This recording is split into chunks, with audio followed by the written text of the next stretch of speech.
Imagine this.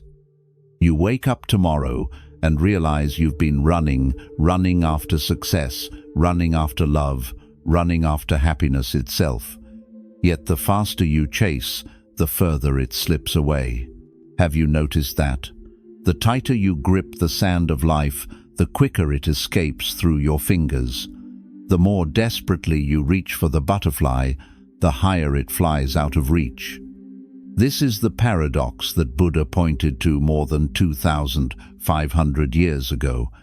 He taught that craving does not bring fulfillment, it multiplies thirst. The more you say, "I must have it," the more the mind contracts, and in that contraction, joy cannot enter. Why? Because joy is not born from grabbing, it is born from presence. Think of your own life. How many times did you believe, "If I just achieve this, then I'll be happy"? And yet, once you got it, the satisfaction evaporated like morning dew. The Buddha compared this endless cycle to drinking salt water. The more you drink, the thirstier you become. Isn't that what modern life feels like? A feast of salt water always available, never quenching. But here lies the deeper invitation. What if you stopped running? What if you trusted, just for a moment, that what belongs to you by karma and by right effort will find its way without grasping, without strain? This teaching is not passive. It does not tell you to sit idle. It tells you to act wisely, to plant seeds, and then to release the obsession with outcome. It tells you to embody what you seek. If you want peace, live peacefully. If you want love, radiate kindness. If you want freedom, loosen the fist of control. Today, we will explore how Buddhist wisdom can free us from the exhausting chase, and how by letting go of clinging, we actually become magnets for the very things we once pursued. We will uncover why alignment with Dharma is stronger than force, why trust is deeper than control, and why abundance naturally flows to the mind that knows it is already enough. But before we go deeper, pause with me. Take a breath. Ask yourself, am I living in harmony with the law of cause and effect, or am I fighting against it? Am I chasing life, or am I ready to receive it? If you feel this message speaks to your journey, I invite you to stay until the end.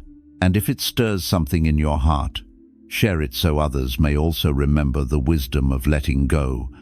Subscribe, reflect with us, and most of all, bring these truths into your daily life. Because when you shift from chasing to awakening, everything changes. We humans love to believe we are in control. We plan, we calculate, we clutch our desires with the conviction that if we only hold on tighter, life will finally yield to our will. Yet the harder we grip, the more life slips away. It is like trying to hold water in a clenched fist. The tighter you squeeze, the less remains. This is not just poetic imagery.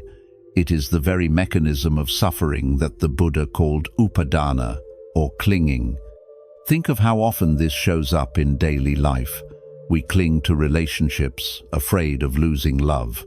We cling to possessions, anxious that they may break or be stolen. We cling to our own identity, terrified of change or of being misunderstood.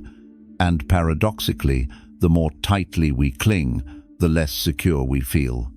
Have you ever noticed that? The more you try to control someone you love, the more distant they become. The more you obsess over your career, the more elusive fulfillment feels. The more you attempt to command life, the more chaos you seem to meet. The Buddha understood this paradox clearly. He observed that all suffering arises from tanha, the thirsting and craving of the mind. Out of this craving, clinging arises. This is mine. This must not change. This must not be lost. But the world is built on impermanence. Nothing, no relationship, no possession, not even your own body can be secured forever. So when we demand permanence in an impermanent world, we are bound to collide with frustration. Let's pause here. Why do we cling? Why do we imagine that by controlling we can find peace? Psychologically, control gives the illusion of safety. It whispers, if I manage everything, nothing will harm me. But Buddhist wisdom reveals the opposite. When you tighten your grip, fear grows because the world does not obey your command. You become like a person standing in the tide, shouting at the ocean, "Stop moving." The waves do not stop. You only exhaust yourself. Consider the sand metaphor. Imagine scooping up a handful of sand from the shore. Hold your palm open, relaxed, and most of the sand remains in your hand. But clench your fist tightly, and the grains squeeze out through the cracks until nearly nothing remains. This is the paradox of control. The more you grasp, the less you keep. The more you trust, the more you hold.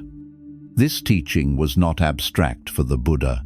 In the night of his awakening, he saw how beings are bound in endless cycles precisely because of grasping. We cling to pleasure and run from pain. We cling to identity, to views, to rituals, to notions of self. And as long as we cling, we spin endlessly on the wheel of samsara. But the moment clinging loosens, freedom arises. Now, you may be thinking, does this mean I should never hold on to anything? Should I abandon all effort, all relationships, all goals? No. This is where many misunderstand. Buddhism does not ask you to be passive or indifferent. It asks you to be wise. There is a difference between engagement and clinging. You can care without clutching.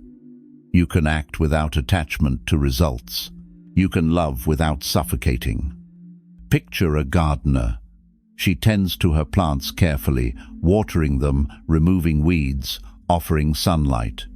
But she does not scream at the seeds to sprout overnight.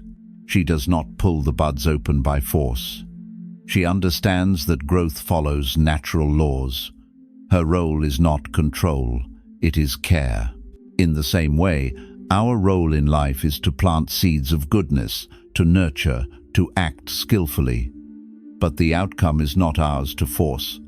It ripens by conditions, by karma, by causes far beyond our grip. This is why the Buddha spoke of the middle way. It is not grasping, and it is not neglect. It is walking the line of wise effort, doing what you can with full sincerity, but without the chains of obsession. You engage in life, but you do not enslave yourself to results. The paradox of control becomes even clearer in relationships. Have you ever felt someone trying to control you, dictating your choices, limiting your freedom? Did it make you feel closer to them, or did it breed distance? In the same way, when we control out of fear, love suffocates. But when we release control, trust grows. And trust in Buddhist terms is not blind. It is faith rooted in understanding, the understanding that everything is impermanent, interdependent, and not self. So what does letting go look like in practice? It begins in small, simple acts. Notice the next time you feel the urge to check your phone again and again, fearing you might miss something. Can you sit with that urge and let it dissolve, rather than obey it? Notice when you worry about what others think of you. Can you breathe? Recall that this too will pass, and allow yourself to be as you are. These tiny acts of release begin to unravel the habit of clinging. Buddhist meditation offers the clearest laboratory for this. When you sit and observe the breath, the mind constantly grasping at thoughts, at sensations, at plans. But every time you gently let go and return to the breath, you are practicing non-clinging. You are training in the paradox of control. The more you force the mind to be quiet, the louder it gets. But the moment you release, silence begins to appear on its own. Let's return to our metaphors. Think again of the butterfly. If you sit still, breathing gently, the butterfly may land on your shoulder, but chase it wildly, and it vanishes. Think again of the ocean waves. If you try to command the sea, you only suffer, but float with the tide, and the tide carries you. These images are not mere poetry, they are mirrors of the Dharma. Now, some might object, but if I don't control, won't I lose everything? And here lies the final paradox. It is only when you stop clinging that you can truly enjoy what you have. Imagine eating your favorite meal. If you panic that it will soon be finished, the pleasure is poisoned. But if you accept its impermanence, each bite becomes precious, luminous, enough. The Buddha once taught, the root of suffering is attachment. To release attachment is not to reject life, it is to live fully, freely, without chains. It is to recognize that all things are borrowed, not owned, gifts of the moment. To hold them gently is to honor them, to clutch them tightly is to destroy them. So here is the challenge for this week. Observe your clinging. Notice where you are grasping at objects, at people, at identity, at certainty. And instead of tightening your grip, practice loosening by 1 degree. Say to yourself, I can care without clinging. I can engage without enslaving. I can love without fear. This is the paradox of control, and in learning it, you step closer to the freedom the Buddha called nibbana, the cooling of the fire of craving. Let's end this section with a reflection. Close your eyes. Picture the sand slipping from a clenched fist. Picture the same sand resting in an open palm. Which image feels like your life today? And which would you rather embody tomorrow? Have you ever tried to catch a butterfly? At first it flutters nearby, delicate and inviting, but the moment you rush toward it, it darts away, always just out of reach. The faster you chase, the more elusive it becomes. Yet if you sit quietly, still and patient, something remarkable happens. The butterfly may circle back, it may even land on your shoulder. This simple image reveals a profound truth about the human mind. The more restless and desperate we become, the more peace escapes us. The more frantically we chase after happiness, the more it retreats. Just as the butterfly resists frantic pursuit, joy resists a restless mind. The Buddha often used natural metaphors like this to awaken his disciples. He spoke of the monkey mind jumping from branch to branch, restless and scattered. And haven't you felt that within yourself? One moment you are planning tomorrow, the next you are replaying yesterday, then suddenly you're lost in 1,000 what-ifs. The mind rarely stays still, and in its restless flapping, the butterfly of contentment never settles. Now, ask yourself, when was the last time you truly sat still, without grabbing your phone, without distracting yourself, without chasing thought after thought? For many of us, it has been a long time. And this absence of stillness is not trivial. It is the very reason why joy feels so scarce. The Dharma teaches that happiness is not something we can corner or trap. It arises naturally when the conditions are right, when the mind is calm, when the heart is open, when craving subsides. In Pali, this is called piti and sukha rapture, and ease qualities that appear not through grasping but through letting be. Think of meditation practice. In the beginning, many people try to force the mind to be quiet, to chase away thoughts, but the more they fight, the louder the thoughts become. It is only when one learns to sit like a still pond, allowing ripples to fade on their own, that clarity arises. The butterfly of peace comes not when you hunt it down, but when you offer a place of rest. Why is this so difficult for us? Because our culture glorifies chasing. We are told to pursue every opportunity, to hustle, to never stop striving. But in spiritual life, the harder you chase, the emptier you feel. Have you noticed how often exhaustion masquerades as achievement? How often burnout disguises itself as progress? Buddhist wisdom flips this script. It says, stop running, stop flapping, sit, breathe. Trust that when the mind grows quiet, the butterfly will come. This is not an excuse for laziness. It is an invitation to wise patience. Just as a farmer does not pull on seedlings to make them grow faster, we must not yank on our lives, demanding instant fruit. Our task is to create fertile conditions, kindness, mindfulness, generosity, contentment, and then allow the butterfly of joy to alight when the time is ripe. Consider how relationships change when we stop chasing. Have you ever felt suffocated by someone's desperation for your attention? Did it make you want to stay, or did it drive you away? Likewise, when we are desperate for love, recognition, or belonging, people sense it. They feel pushed. But when we rest in self-worth, when we embody kindness without clinging, others are drawn to us naturally. The butterfly comes home on its own. The restless mind, however, is addicted to movement. It tells us, do something, don't just sit there. And so we run, endlessly, chasing butterflies that never land. The Buddha diagnosed this restlessness as one of the 5 hindrances, uddhacca kukucca, agitation and worry. And the cure? Mindfulness and calm abiding. Learning to rest, learning to let thoughts pass without chasing them down.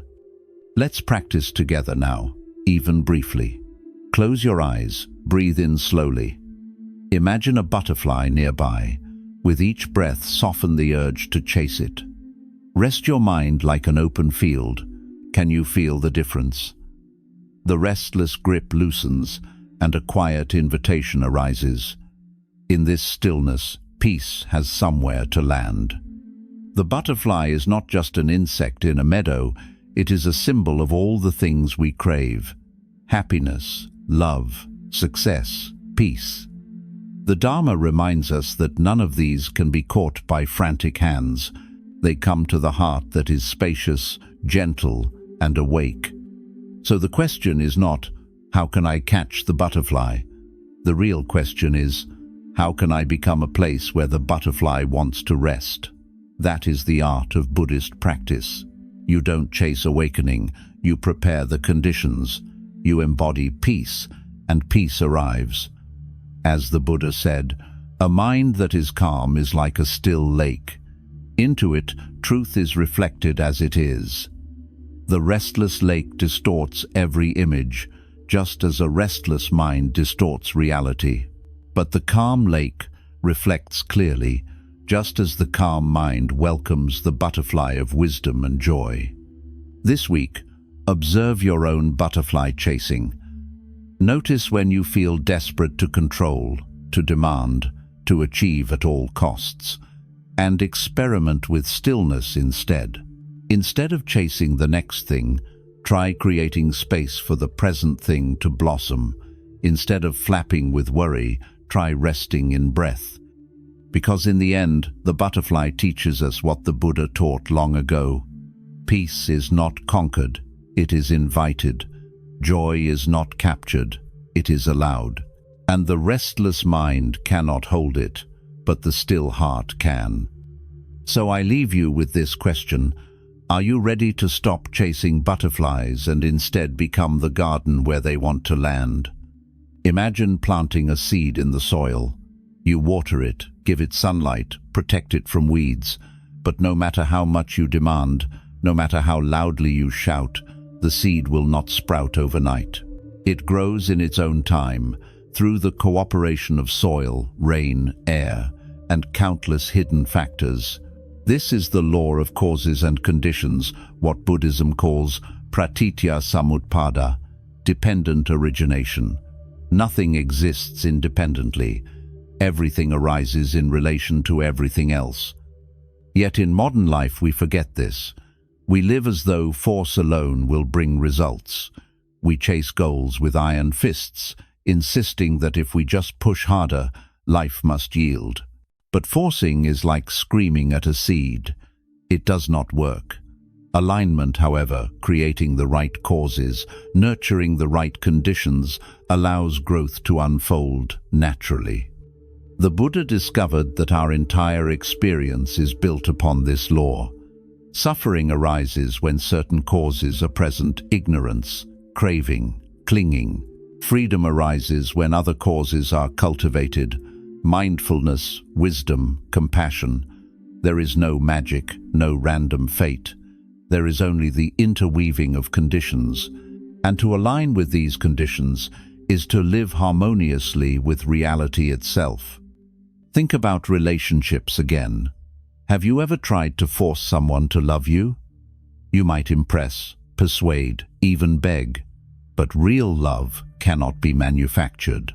It arises when conditions are present: respect, kindness, shared values, timing. When those causes exist, love blooms. Without them, no amount of force can create it. To align means to embody those conditions within yourself: patience, compassion, generosity, and then to allow love to ripen if the karmic soil is fertile. This principle is not passive. It does not tell you to simply wait. The farmer does not sit idly staring at bare earth. She prepares the field, waters diligently, removes weeds. She does everything within her power to align with nature. But she does not demand the impossible. She does not scream at the clouds for rain or at the sun for warmth. She works with conditions, not against them. In our lives, alignment looks like this. Instead of obsessing over the outcome, we invest in the causes. Want peace? Cultivate mindfulness. Want respect? Practice integrity. Want abundance? Live generously. The fruit depends on the seed, and when the causes are complete, the effect is inevitable. The Buddha illustrated this in the chain of dependent origination, 12 links, showing how ignorance leads to formations, which lead to consciousness, to name and form, to craving, to clinging, and eventually to suffering. But just as suffering arises through conditions, so does liberation. By removing ignorance, by cultivating wisdom, by breaking one link in the chain, the whole cycle can be transformed. This is alignment not with craving, but with Dharma. Now, reflect on your own life. How often do you push against reality, expecting results without causes?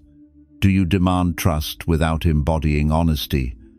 Do you seek happiness without planting seeds of kindness? Do you chase success without cultivating discipline? This is like shouting at a seed. But when you begin to live in alignment, outcomes shift. Alignment also means surrendering arrogance, the belief that you control everything. Buddhism teaches the middle way between fatalism and control. On one extreme is the thought, everything is predetermined, I can do nothing. On the other is, I am the master of everything, I can bend life by force. Both are delusions. The truth lies in dependent origination. You can influence causes, but you cannot dictate results. You participate in a vast web of interconnection. There is liberation in this. You no longer need to carry the impossible burden of controlling outcomes. You focus on planting good seeds, knowing that fruits will come in their own season. You do not demand the apple tree to bear fruit in winter. You do not despair if blossoms fall. You trust the rhythm of conditions. This trust, however, requires wisdom, because not all conditions are visible. Sometimes, despite your effort, results delay. Does that mean alignment has failed? No. It means unseen causes are still at play. Karma ripens in its time, not yours. The Buddha taught, even if the farmer sows the seed today, The harvest depends on rains, on soil, on seasons. Your role is sincerity, patience, and perseverance. So how do we practice alignment? First, by observing causes carefully. Notice what thoughts, what words, what actions are you planting each day. These are your seeds. Every smile, every harsh word, every generous act, every selfish impulse, they all carry karmic potential. The garden of tomorrow is built from the seeds of today. Second, by nurturing supportive conditions. Surround yourself with wise friends, kalyana mittata. Choose environments that uplift rather than pollute the mind. Just as seeds need sunlight, your practice needs Dharma talks, meditation, community. Align your life with what nourishes growth. Third, by releasing the obsession with results. This is the hardest part. We want guarantees, we want immediate returns, but Buddhism teaches patience, khanti, as a perfection. The flower opens when the season is right, not when we demand it. Alignment means doing what is right today and trusting tomorrow to unfold. Here is a story. A monk once asked the Buddha, "How long will it take me to awaken if I meditate diligently?" The Buddha replied, "Perhaps 7 years." The monk was disappointed. "That is too long." The Buddha smiled. "Then perhaps 7 lifetimes." In clinging to results, the monk lengthened the path. But those who practice sincerely, without obsession, often ripen faster. Why? Because their minds align with causes, free of restless craving. Consider how alignment feels in meditation. When you sit forcing the mind, be quiet, stop thinking. Thoughts only multiply. But when you align with the natural rhythm of breath, observing without force, calmness arises. This is the same principle everywhere. Alignment with causes, not pressure of force. The Buddha once said, "Just as rain penetrates a leaking roof, craving penetrates an unguarded mind. But rain does not enter a well-roofed house." What is a well-roofed house? It is alignment with Dharma guarding the senses, cultivating mindfulness, planting wholesome causes. In such a house, peace naturally dwells.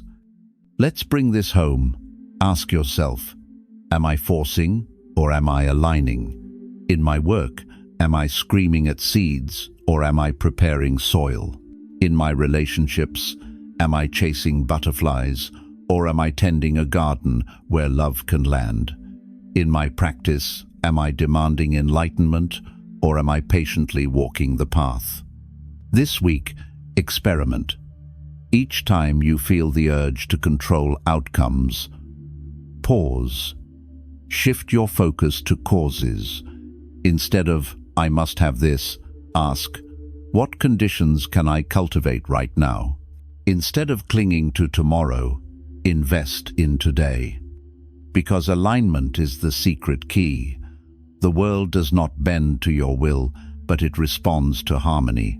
The seed grows in its season, the butterfly lands on the still hand, and joy ripens when the mind aligns with Dharma. In alignment, you do not conquer life, you cooperate with it. You do not fight causes, you nurture them. And you discover that everything you sought by force comes more gently, more surely, when you let go of control and live in tune with conditions. So I leave you with this question. What seed are you planting today? And when the fruit appears, whether in 7 days or 7 lifetimes, will you recognize it as the natural gift of alignment? Picture 2 people walking down the same street.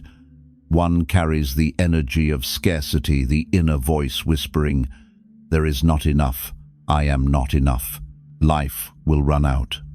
The other carries the energy of abundance, the quiet conviction, "What I have is sufficient, who I am is sufficient, life will provide what is needed."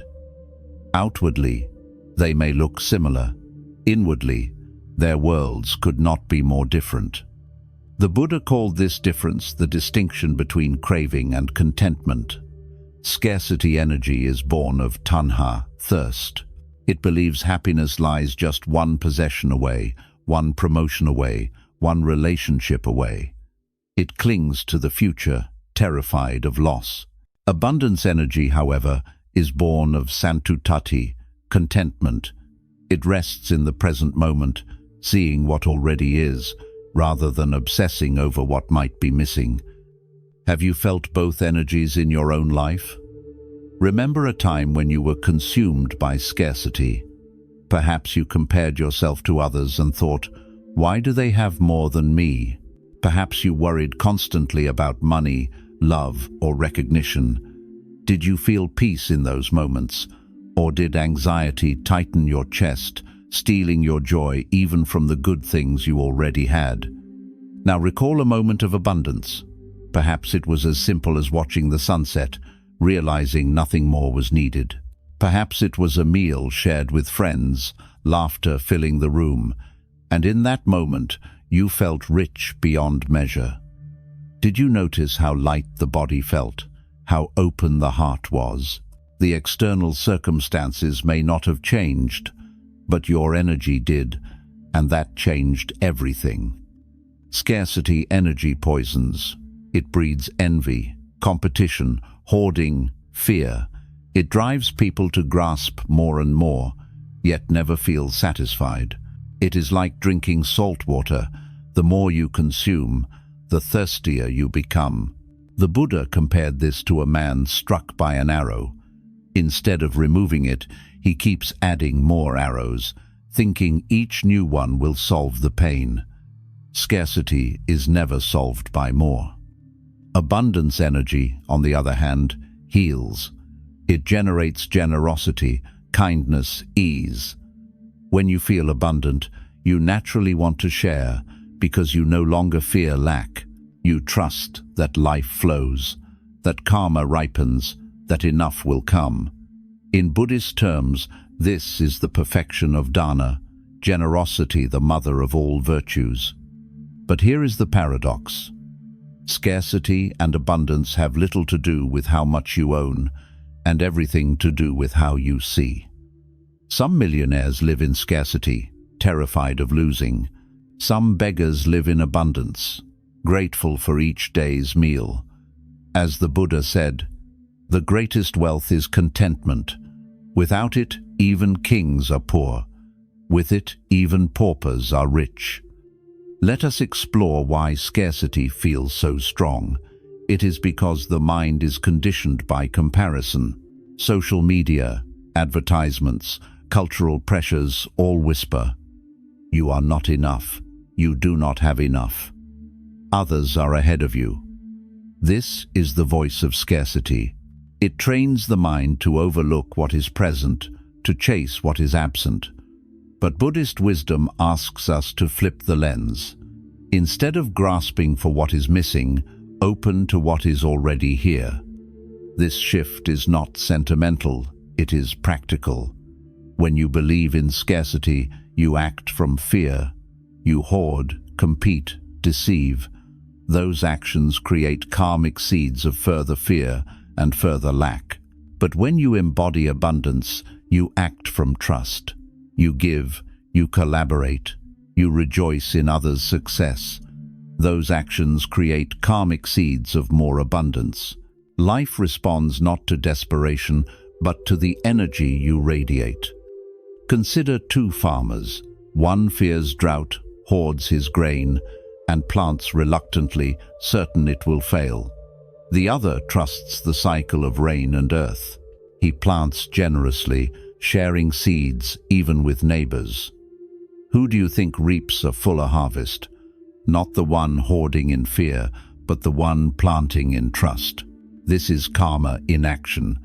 Abundance grows where abundance is practiced. So how can we cultivate abundance energy in our own lives? Buddhism offers clear practices. The first is gratitude, rejoicing in what is. Each morning, pause and name 3 things you are thankful for. This rewires the mind to see sufficiency rather than lack. The Buddha encouraged his disciples to reflect on the rare fortune of human birth, the gift of Dharma, the kindness of teachers. To remember these daily is to taste abundance. The second practice is mudita, sympathetic joy. This means celebrating the success and happiness of others instead of envying them. Scarcity whispers, "If they win, I lose."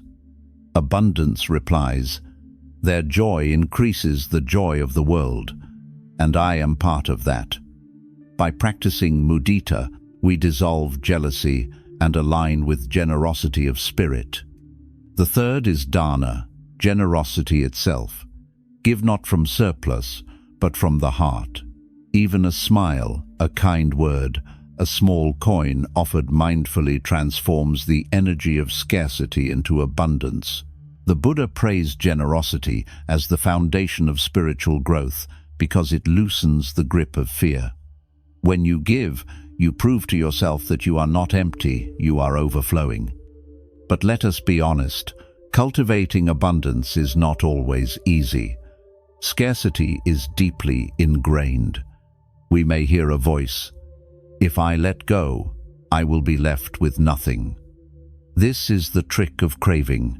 The truth is the opposite. The more you clutch, the more you feel empty. The more you open, the more life flows in. It is like a clenched fist it cannot receive. Only the open hand can. One of the Buddha's disciples, Anathapindika, was a wealthy merchant renowned for his generosity. He gave so freely that people wondered if he would bankrupt himself. But the more he gave, the more prosperity seemed to follow. Why? Because his abundance was not measured in gold, but in trust, kindness, and joy. Scarcity says, "Protect yourself." Abundance says, "Share yourself." Which one leads to true wealth? Let's bring this down to practice. The next time you feel scarcity, when jealousy rises, when fear of lack gnaws, pause, breathe, ask, "What do I already have right now that is sufficient?" Then take one small act of generosity. Give your time, your attention, your presence. Notice how the energy shifts. The Dharma is clear. Abundance is not about accumulating more, but about seeing enough. Scarcity multiplies thirst. Abundance multiplies joy. And the choice is always available in this moment. So let me ask you, which energy are you living from today? Scarcity, with its fear, envy, and hoarding, or abundance, with its gratitude, generosity, and trust?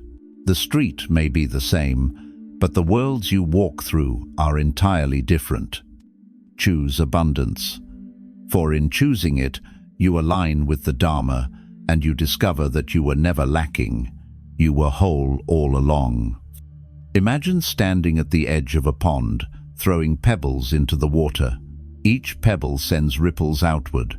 Soon the whole surface is moving, not because of some external storm, but because of what you yourself placed there. In the same way, the energy you embody ripples outward, shaping how the world responds.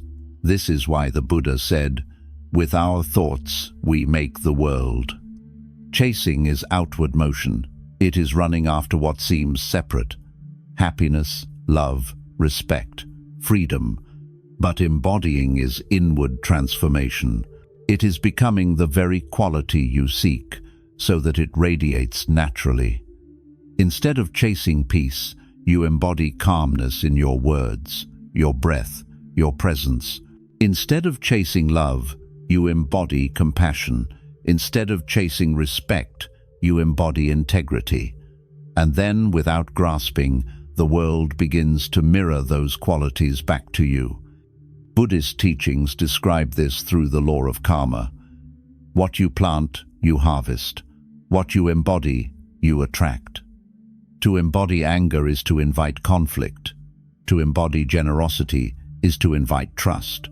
This is not magic. It is the natural resonance of causes and conditions. Just as a bell vibrates when another nearby bell of the same tone is struck, so too the energies you embody draw similar vibrations around you. Let us examine chasing more closely. Why do we chase? Because we feel lack. We think, I don't have enough yet, I must run after it.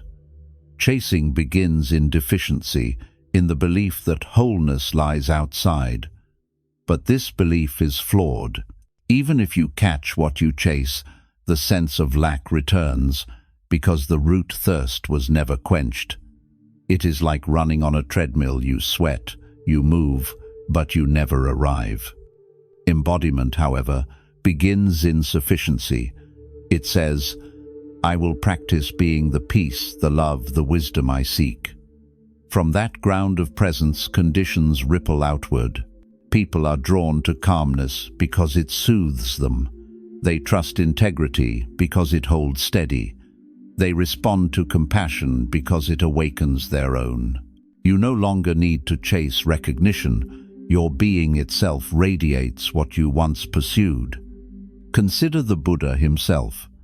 Before awakening, he chased extreme practices, indulgence in his youth, then harsh asceticism in the forest. He pushed his body to the brink, chasing liberation by force. But it was only when he stopped chasing and began embodying the middle way, balance, mindfulness, compassion, that enlightenment dawned. His radiance drew disciples not because he pursued them, but because he embodied the truth. Think also of your daily interactions. Have you ever noticed how a genuinely kind person doesn't need to demand friends? Their presence itself attracts connection. A trustworthy person doesn't need to beg for respect. It is felt naturally. This is embodiment at work. By embodying what you seek, you create the field where it flourishes. Buddhism gives us a clear method for this transformation. The cultivation of wholesome qualities. Through meditation, you embody mindfulness. Through generosity, you embody abundance. Through patience, you embody peace. Through ethical living, you embody trustworthiness. And the more you embody, the less you chase. Because what you embody cannot be taken away, it is woven into your character. Chasing is exhausting. It is running outward, endlessly. Embodiment is liberating. It is dwelling inward, unshakable. Which feels more aligned with Dharma? Now, let us apply this to love. Chasing love means clinging to another, demanding their validation, fearing their departure. It often pushes them away. Embodying love means radiating kindness, gentleness, care not just toward one person, but toward all. This creates a presence that others naturally want to be near. The Buddha taught the practice of metta bhavana, cultivating loving kindness until it becomes the fragrance of your being.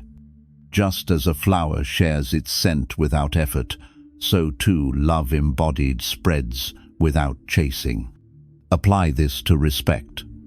Chasing respect means trying to impress, boasting, controlling.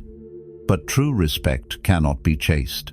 It is given freely in response to integrity. Embody respect by living in line with your values, by keeping your word, by practicing humility. Then respect arises naturally, not because you demanded it, but because you embodied it. Apply this to peace. Chasing peace looks like running from chaos, hiding from discomfort, craving silence. But peace is not absence of noise. It is presence of equanimity. Embody peace by cultivating mindfulness, by breathing calmly, even amid turbulence. Then, wherever you stand, peace is present. The Buddha often illustrated this with the image of the lotus. The lotus does not chase the sundae. It simply opens, embodying beauty, and the sun shines upon it. Likewise, when you embody the qualities of Dharma, life reflects them back. This raises a crucial question. How do we shift from chasing to embodying? The first step is awareness. Notice when your energy is desperate, grasping, outward. Catch yourself in the act of chasing recognition, chasing comfort, chasing security. The second step is turning inward. Ask, what quality am I seeking outside? Can I begin embodying it within?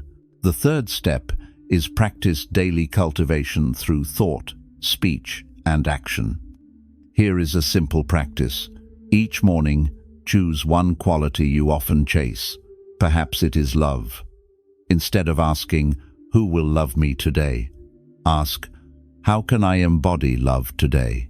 Then practice it in small ways, smiling at a stranger, listening fully to a friend, offering kindness to yourself. Notice how embodying changes the energy of the day. Another practice, reflection before bed. Ask yourself, did I spend this day chasing, or did I spend it embodying? Do not judge, just observe. Over time, awareness itself transforms chasing into embodying. This shift has profound consequences. When you chase, you are dependent. Your joy hinges on external response. When you embody, you are free. Your joy arises from within, unshaken by the world's fluctuations. This is why the Buddha taught that true happiness is independent of external conditions. It arises from cultivated qualities, from embodiment of Dharma. Let us not mistake this for arrogance. Embodiment is humble. It does not say, look at me. It says, may my presence be of benefit. Chasing is ego-driven. Embodiment is Dharma-driven. Chasing says, I must get. Embodiment says, I will be. So the invitation is clear. Stop chasing butterflies of peace, love, respect. Become the garden where they land. Stop running after echoes. Become the sound itself. Stop begging the world to give. Become the giver, the embodiment. The Buddha once said, as a solid rock is not shaken by the wind, so the wise are not moved by praise or blame. This is the power of embodiment. When you embody peace, you no longer chase approval. When you embody love, you no longer fear rejection. When you embody wisdom, you no longer cling to certainty. You become steady, like the rock, unshaken, radiant. So let me ask you, what are you chasing today? And what would it look like to embody it instead? To stop running after the reflection and to become the flame itself. This is the shift from chasing to embodying, and it may be the most liberating step you will ever take. When people first hear the Buddhist teaching of detachment, they often misunderstand. They imagine cold indifference, cutting ties, withdrawing from life. They fear that letting go means neglecting love, abandoning responsibility, living without care. But this is not what the Buddha taught. True detachment is not indifference, it is freedom. It is the art of holding life gently, without clinging, without fear, without chains. Think of holding a bird in your hand. If you grip it tightly, you injure it. If you neglect it and let it fall, it flies away. But if you hold it lightly, it rests peacefully, and you both remain unharmed. Detachment is like this, not gripping, not neglecting, but holding wisely. The Buddha used the word anupadana, non-clinging. This does not mean not caring. It means caring without ownership, loving without suffocation, engaging without imprisonment. The detached heart can still be warm, still be kind, still be deeply engaged, but it is free from the desperate need to control. Why is this so important? Because clinging turns love into fear, work into obsession, and success into prison. You cling to a partner, terrified of loss, and instead of nourishing love, you strangle it. You cling to a career, terrified of failure, and instead of inspiration, you feel constant anxiety. You cling to possessions, terrified of theft, and instead of enjoyment, you live in paranoia. Detachment dissolves this poison.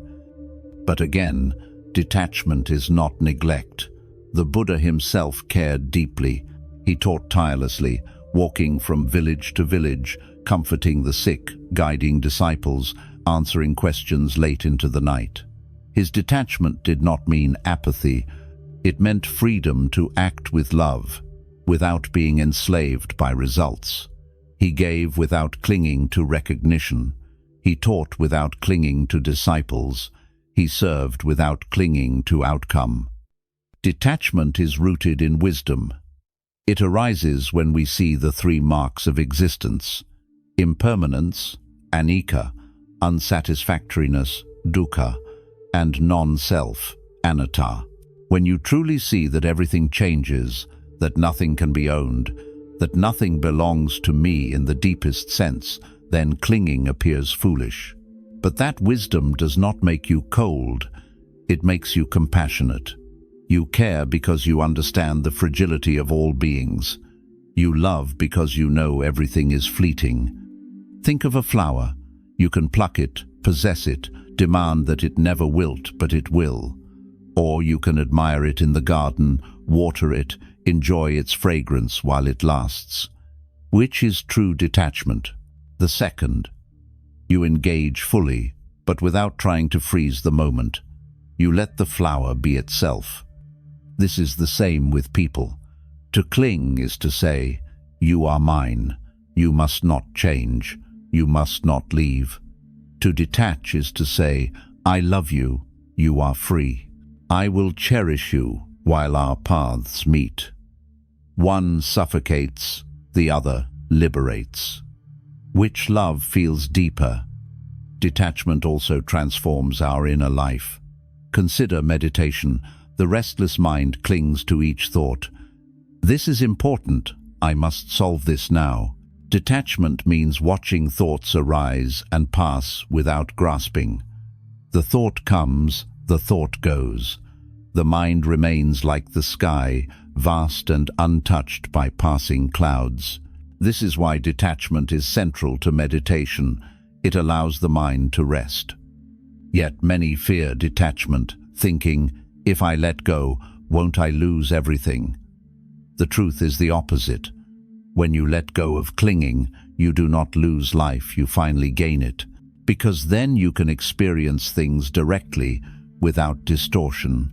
You can love without fear, work without obsession, live without chains. The Buddha gave a famous image: a man crossing a river on a raft. The raft helps him cross, but once on the far shore, he does not carry the raft on his back. That would be foolish. He lets it go. In the same way, we use teachings, relationships, even goals as rafts. They help us cross. But when clinging arises, when we carry them unnecessarily, we suffer. Detachment means gratitude for the raft, and the wisdom to release it when the time has come. How can we practice detachment daily? Start with awareness of clinging. Notice when you say, this must not change. Notice the fear behind those words. Then soften. Whisper to yourself, this too is impermanent. I will love it while it lasts, and release it when it passes. Practice detachment in small things. When you finish a cup of tea, let it go. When a conversation ends, let it go. When the day closes, let it go. Each act of letting go trains the heart to live lightly, without chains. Practice also in giving. When you give a gift, do you secretly expect thanks?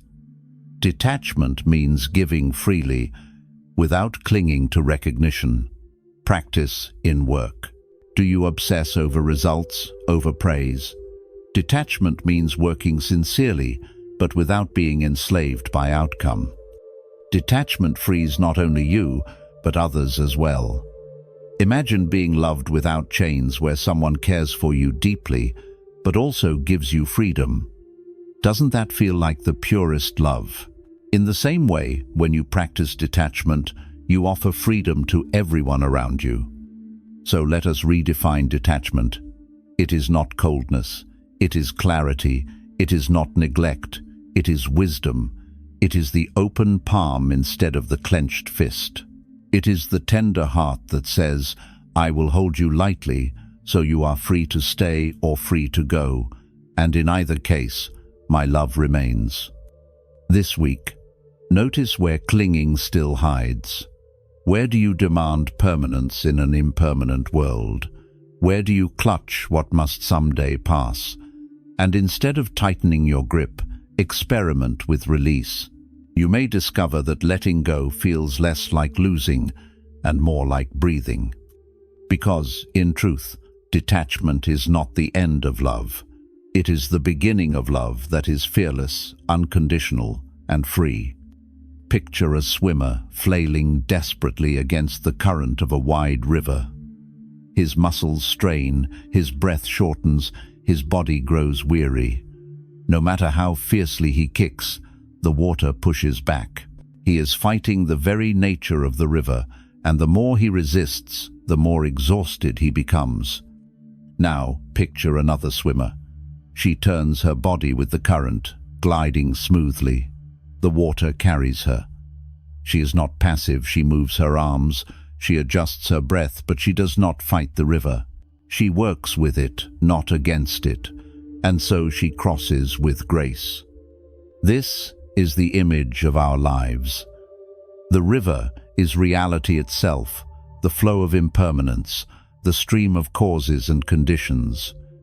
We can fight it with resistance, clinging, denial, or we can learn to swim with it in alignment with Dharma.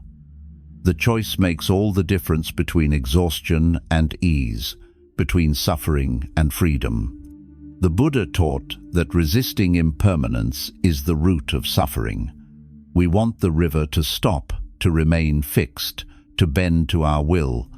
But rivers do not stop. Life does not freeze. Everything flows, and the one who insists otherwise will always be drowning. Consider how this plays out in daily life. A loved one changes, and we resist, demanding they remain who they once were. A job ends, and we fight reality, demanding it last forever. A season shifts, and we grieve as though betrayed. We thrash against the current, insisting this must not be, but the river flows on, indifferent to our protest. The Buddha called this resistance dukkha, the unsatisfactoriness of life when clung to, but he also pointed to a way of ease, acceptance. To accept does not mean apathy. It means aligning with the current. It means saying, yes, this is what is. I will move with it. Think of meditation again. When a thought arises, many beginners struggle. This is wrong. Stop thinking. They fight the current of the mind, but the more they resist, the stronger the current becomes. True practice is to let the thought flow by like a leaf on the river. You do not grab it. You do not thrash against it. You let it pass, and in that letting, peace appears. The river image also shows us the balance between effort and surrender. The Buddha never told us to drift like a log. He praised wise effort swimming skillfully with direction, but effort without wisdom leads to exhaustion. Wisdom without effort leads to drifting aimlessly. Together, they form the middle way, effort guided by alignment. In Buddhist stories, there is a famous parable of the lute string. If the string is too tight, it breaks. If too loose, it makes no sound. Only when tuned just right does it play music. Our effort in life is the same. Fight the river with too much tension and you break. Float without any effort and you stagnate. Align effort with flow and life becomes music. Reflect on your own struggles. Where in your life are you swimming against the current? Perhaps you resist aging, clinging to youth. Perhaps you resist loss, refusing to accept change. Perhaps you resist uncertainty, demanding constant control.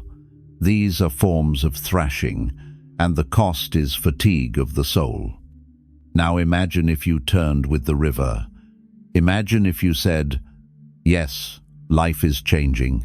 Yes, this too will pass. Yes, I can flow with what is." How different would your energy feel? What new grace would arise? The Buddha himself demonstrated this surrender. When sickness came, he accepted it. When betrayal occurred, he met it with calm.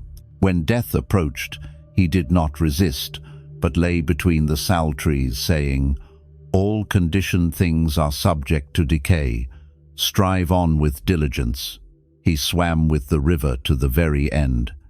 This is not easy. Our instincts tell us to fight, but the Dharma teaches trust.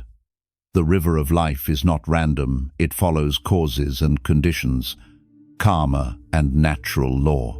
To align with it is to trust in the unfolding of Dharma, even when the waters are rough.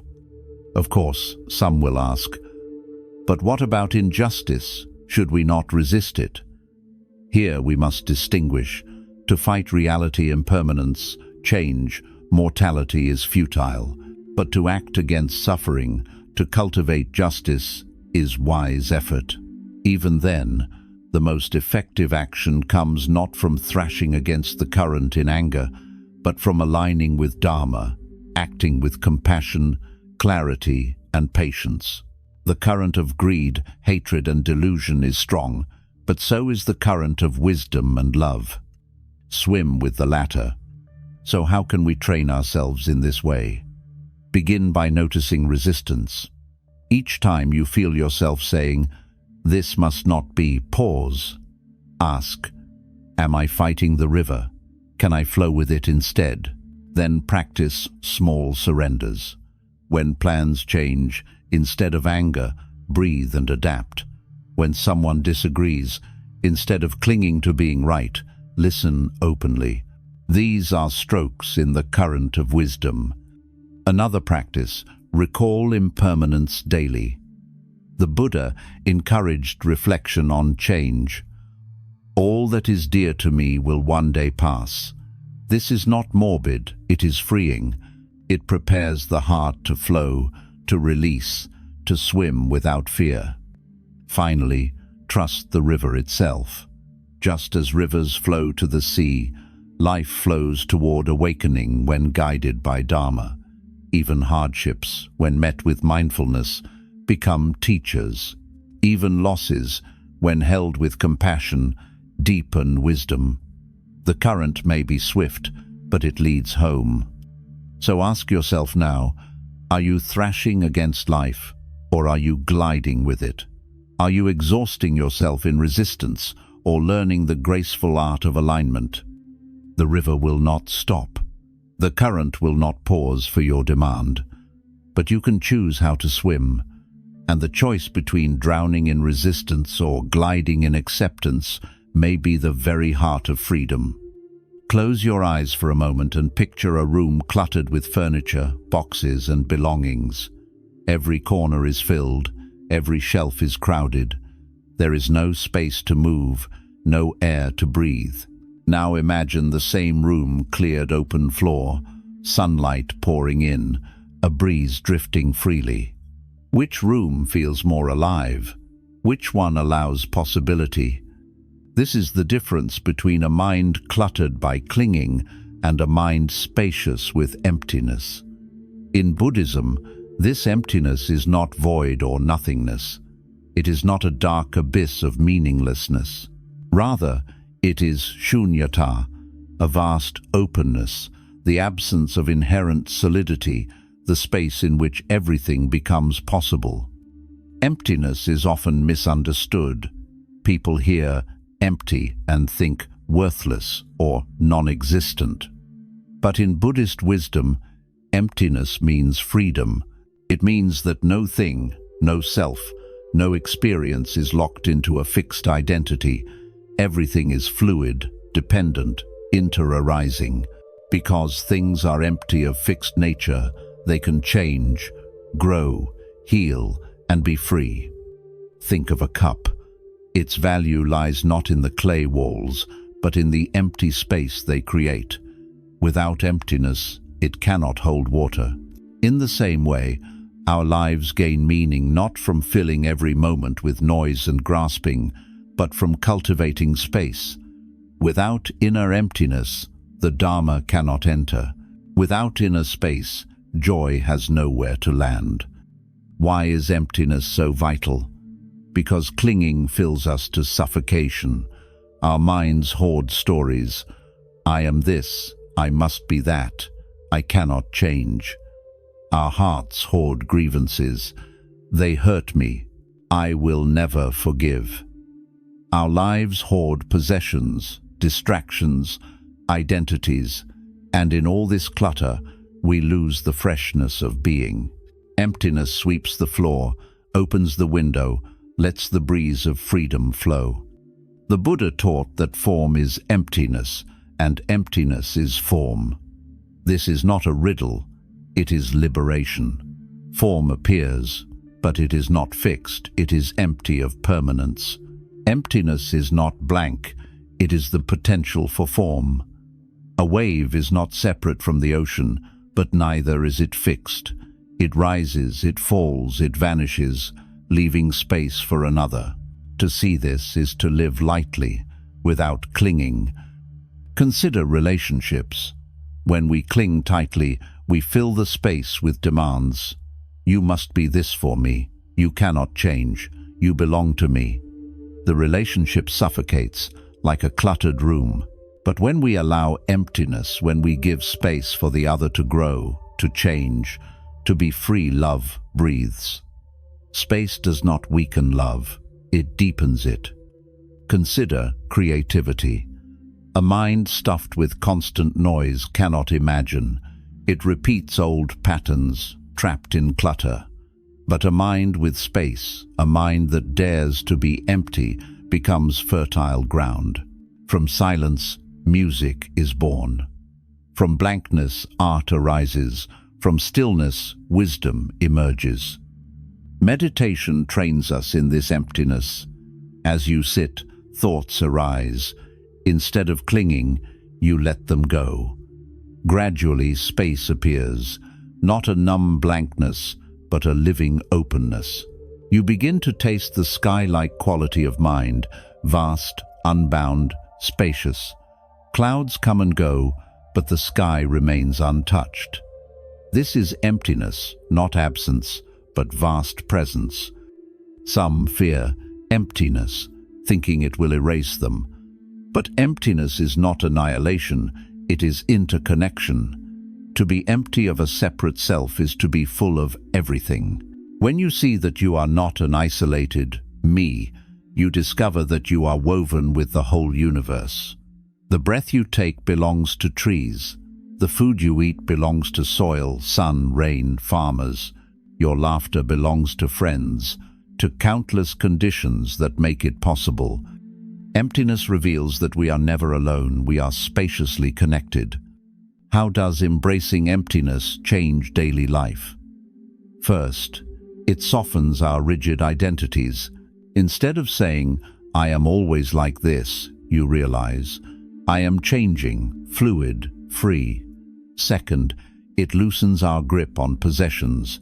Instead of saying, "This is mine forever," you realize, "This is borrowed, passing through my hands." Third, it eases our fear of loss. Instead of saying, "If this ends, I will die," you realize, all things end, and in their ending, space for new things appears. Imagine again that cluttered room.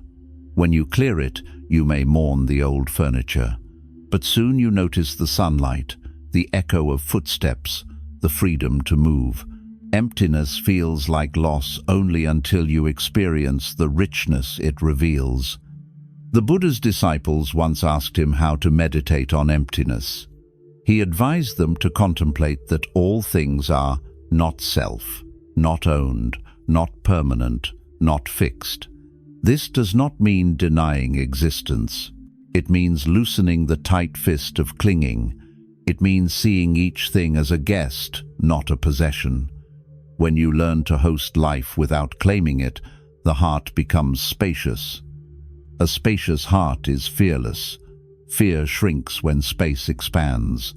Anxiety thrives in clutter, in the desperate attempt to hold everything together. But when you embrace emptiness, you realize you don't need to hold the river. You don't need to trap the butterfly. You don't need to fill every corner. You can trust the openness. And in that trust, fear dissolves. So, how do we practice emptiness each day? Begin by making space, literally. Clear a corner of your room, a shelf, a drawer. Let go of what you do not need. Feel the relief of simplicity. Then move inward. Clear your schedule for silence, for meditation. Create breathing room in your life. Finally, clear the mind. When thoughts crowd, practice letting one go, then another, until space appears. Another practice is reflection on interdependence. The next time you eat a meal, contemplate its emptiness. It is not just food. It is soil, rain, sun, labor, transport. Nothing exists alone. This is emptiness, not nothingness, but interbeing. What happens when you live this way? You become lighter. You stop suffocating others with your demands. You stop suffocating yourself with rigid identities. You discover a joy that is not about adding more, but about needing less. And in that space, the Dharma breathes. Let me ask you now, is your life a cluttered room or an open one? Is your heart cramped with clinging or spacious with emptiness? The Buddha said, "Emptiness is the path, and emptiness is the goal. For in emptiness, all illusions dissolve, and what remains is freedom, the freedom of an open sky, the freedom of a spacious heart, the freedom to dance with life without fear. Stand at the shore and watch the ocean. Waves rise, crash, and dissolve, one after another. Some are small and gentle, some are towering and fierce. But beneath them all lies the vast ocean, steady, deep, unmoved by the drama on its surface. The waves come and go, yet the ocean remains. This is the image the Buddha offered for the mind. Thoughts, emotions, sensations, they are waves. They rise, crest, and fall. Some feel overwhelming, some barely noticed. But underneath is the ocean of awareness itself, vast, steady, unshaken. When we forget this, we identify with each wave. I am this anger, I am this fear, I am this desire. We are tossed about, drowning in the surface. But when we remember the ocean, we find freedom. The restless human heart is often enslaved by waves. A wave of praise rises, we feel elated. A wave of criticism rises, we feel crushed. A wave of desire rises, we chase. A wave of fear rises, we flee. Our lives become nothing more than reactions to waves, forgetting the depth beneath. But the Buddha taught, just as the great ocean has one taste, the taste of salt, so too the Dharma has one taste, the taste of freedom. Freedom comes when we see waves as waves and rediscover the ocean that holds them. Consider anger. A sharp word from someone triggers a wave. If you identify with it, you may lash out, deepening suffering. But if you see, this is just a wave, temporary, arising and passing, you can pause. The wave peaks, then dissolves, leaving the ocean calm. This is mindfulness in action, watching waves without drowning. Consider joy. Even joy is a wave. If you cling desperately, fearing its end, you create suffering. But if you enjoy it as a wave beautiful, passing you remain free. You ride the wave without trying to freeze it. The ocean holds joy and sorrow equally, without preference. This is what equanimity, upekkha, means. Not coldness, but oceanic steadiness. You still feel the waves, but you are not imprisoned by them. You learn to welcome them all, anger, joy, fear, love as movements of water. Each arises, each passes. The ocean remains. How does this change our daily life? Imagine receiving criticism at work. A wave of shame rises. Instead of drowning, you breathe. You remember, this is a wave. You observe without clinging, and soon the shame dissolves. Or imagine a wave of craving for recognition. Instead of chasing it, you sit still, remembering the ocean is already complete. The craving passes. The Buddha compared the awakened one to the ocean itself. Just as rivers pour into the sea without filling it, so too experiences flow into the awakened mind without overwhelming it. The ocean remains vast. The mind remains spacious. This is liberation, not escape from waves, but freedom within them. Meditation is training in this view. When you sit, waves of thought rise constantly. At first, you battle them, trying to push them away. But the more you fight, the more waves come. True practice is to let waves rise and fall while resting as the ocean. You are not each wave. You are the awareness that knows them. A Zen teacher once said, "You cannot stop the waves, but you can learn to surf." Surfing here means neither clinging nor resisting. It means riding the energy of life with balance, remembering the depth beneath. Yet many live only at the surface. They measure life by waves. Today was good because the wave was pleasant. Today was bad because the wave was painful. This is a fragile existence, always at the mercy of the weather. But when you awaken to the ocean, you discover a deeper ground. Waves still come, but they no longer define you. Think of relationships again. When we identify with waves, we fight over every mood, every reaction. But when we remember the ocean, we can hold space for the waves of another. We know moods shift, emotions change, but beneath is the same vast awareness. This deepens compassion. The ocean also teaches humility. Waves look separate, but all are water. In the same way, our identities seem separate, but all are empty of fixed self. We are movements of the same vast reality. To recognize this is to see through the illusion of separateness. It is to know interbeing. So how do we practice living as the ocean? Begin with mindfulness of breath. Each inhalation is a wave, each exhalation a wave. Watch them rise and fall. Gradually, sense the awareness beneath the ocean that knows breathing. Extend this to thoughts, emotions, sensations. Each is a wave. Rest as the knowing ocean. When strong waves come, grief, anger, fear, remind yourself, this too is water. This too will pass. Do not deny the wave, feel it fully, but know it is not the whole. The ocean remains.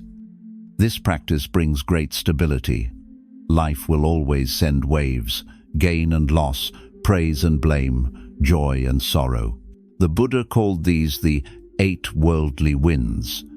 If you live only at the surface, you are blown endlessly. But if you anchor in the ocean, the winds lose their tyranny. Let us end with this reflection. Go again to the shore in your mind. Watch the endless waves. Feel their energy, their impermanence. Then close your eyes and sense the depth beneath the silent, boundless ocean. This is your true nature, not each fleeting wave, but the vast awareness that holds them all. So when the next wave rises in your life, ask, will I drown at the surface or will I remember the ocean? Think of a mango tree. You plant the seed, water it, tend to it with care. Seasons pass, leaves sprout, branches stretch, flowers bloom, but the fruit ripens only when the time is right, no sooner, no later. You cannot force it to sweetness by shouting at it, by squeezing it, or by pulling it early. If you do, you ruin the fruit. This is the principle of divine timing, not an external miracle, but the natural ripening of causes and conditions. The Buddha explained this truth through the teaching of karma and dependent origination. Every action plants a seed, every thought, word, and deed shapes conditions. But the harvest does not come instantly. Just as seasons must pass before a tree bears fruit, karma ripens when supporting conditions align. Some seeds sprout quickly, others lie dormant for years, awaiting the right soil, the right rain, the right Sunday. To understand this is to trust in timing, not human timing, but Dharma timing. Modern life rebels against this. We live in an age of instant gratification, fast food, instant downloads, overnight delivery. We want results now. If a seed takes time, we grow impatient. If a goal takes years, we despair. But the Dharma whispers, patience. Everything ripens when conditions are complete. The mango cannot ripen in winter. Enlightenment cannot be forced by craving. Divine timing is the rhythm of the universe, not the impatience of ego. This teaching is not passive. The farmer does not sit idly, hoping fruit will fall from the sky. She works diligently, watering, pruning, protecting. But she also knows when to step back. She does not tug on the buds, demanding blossoms. She trusts the process. This balance effort without obsession, patience without passivity, is the middle way. Think about your own life. How often have you demanded results before their time?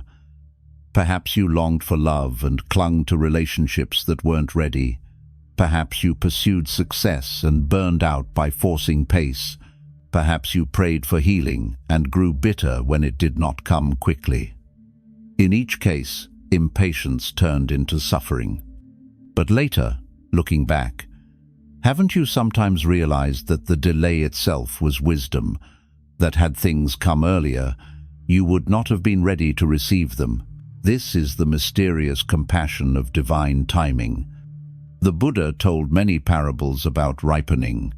One is the story of the farmer who checks his field each day, pulling at the sprouts to make them grow faster.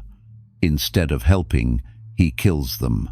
In the same way, when we grasp at results, we destroy the natural process, but when we trust, the sprouts grow strong on their own. Another teaching is the simile of the fruit. The Buddha said, "Just as fruit ripens when the season is right, so too karma ripens when the conditions are complete." This truth cuts both ways. Wholesome actions may not show immediate results, but their fruit is inevitable. Likewise, unwholesome actions may not punish instantly, but their consequences are certain. Divine timing is impartial. It honors no impatience, no pleading. It obeys the laws of causes and conditions. This is why patience, khanti, is a perfection in Buddhism. Patience is not weakness, it is strength. It is the wisdom to endure without despair, to trust without anxiety. The patient heart knows that seeds are sprouting invisibly, that unseen roots are growing, that even when nothing seems to move, life is unfolding.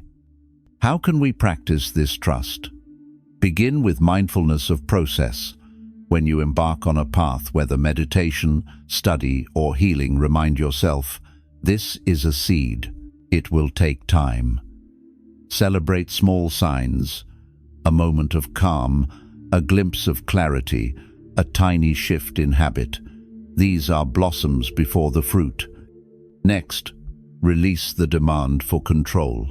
Ask, am I grasping for results, or am I tending causes? Divine timing cannot be bullied. Your role is to plant, to water, to nurture, not to dictate the season. When frustration rises, recall the mango. Would you eat it green, sour, and hard, or would you wait for sweetness? Consider how this applies to relationships.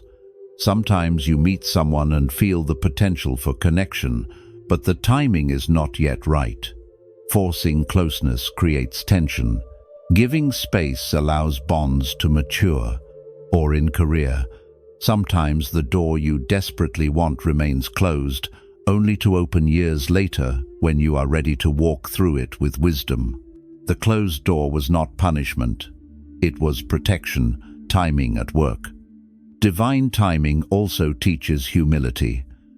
We realize we are not the master clock of the universe. We participate in causes, but the unfolding belongs to the web of conditions far larger than us. This releases arrogance. It also releases despair. For when setbacks come, we understand, perhaps the conditions are not yet ripe. The seed is still underground. In meditation, this principle is profound. Beginners often demand quick peace. Why is my mind still noisy? Why don't I feel bliss yet? But the mind, like soil, must be tilled patiently. Each sit is a watering. Each breath is a ray of Sunday. Slowly, quietly, clarity ripens. Then one day, without forcing, insight blossoms. You realize the fruit was forming all along. This teaching brings deep comfort in times of suffering. When pain lingers, when healing feels delayed, we may despair. But remembering divine timing helps us trust that even suffering ripens.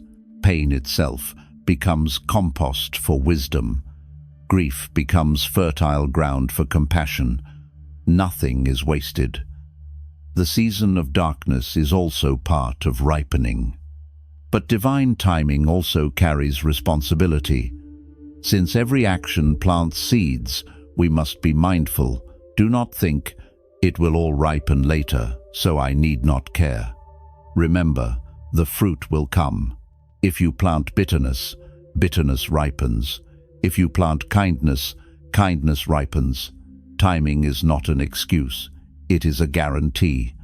That is why the Buddha urged, plant wisely now. The harvest will surely follow. So let us walk with patience. When things seem delayed, whisper, the mango ripens in its season. When things seem denied, whisper, perhaps the soil is still preparing. When life feels slow, whisper, I am planting seeds that will flower in their time. The river flows, the seed sprouts, the fruit ripens, all without your demand. Trust this rhythm. Align your effort with causes and release your obsession with timing. Because in truth, divine timing is not about waiting for miracles. It is about realizing that life itself is a miracle, unfolding perfectly when causes and conditions unite. The mango sweetens not by force, but by patience, and so too does awakening. So I leave you with this question. What seeds are you planting today, and will you have the patience to wait for their ripening? Imagine standing before a wide river. On the far side lies peace, clarity, freedom. On your side lies confusion, fear, and craving. The water between is swift, deep, and intimidating. How will you cross? You cannot leap it in one bound. You cannot drain the river. The only way is to walk across a bridge. In the spiritual path, that bridge is faith. In Buddhism, faith is called saddha. It is not blind belief, not clinging to dogma, not closing the eyes and hoping for miracles. It is confidence born of trust and experience. Faith is the courage to take the next step, even when the whole path is not yet visible. Without it, we stand paralyzed at the riverbank, forever imagining freedom, but never moving toward it. Why does faith matter so much? Because the path is long, and results ripen slowly. We may meditate for weeks and feel little progress. We may practice compassion and still meet hostility. We may live ethically and still encounter setbacks. Without faith, discouragement grows. We say, it isn't working. We abandon the path, but faith whispers, Keep going. The seeds are sprouting, even if you cannot see them yet. The Buddha often praised faith as the first of the 5 spiritual faculties. Faith, energy, mindfulness, concentration, and wisdom. Faith comes first because it energizes all the others. Without faith, we do not begin. Without faith, we do not persist. Faith is the spark that lights the lamp, the bridge that carries us forward until wisdom matures. But let us be clear, faith in Buddhism is not submission to authority. It is confidence in 3 jewels: the Buddha as teacher, the Dharma as path, the Sanga as companions. It is also faith in karma, that actions bear fruit. And most importantly, it is faith in your own potential.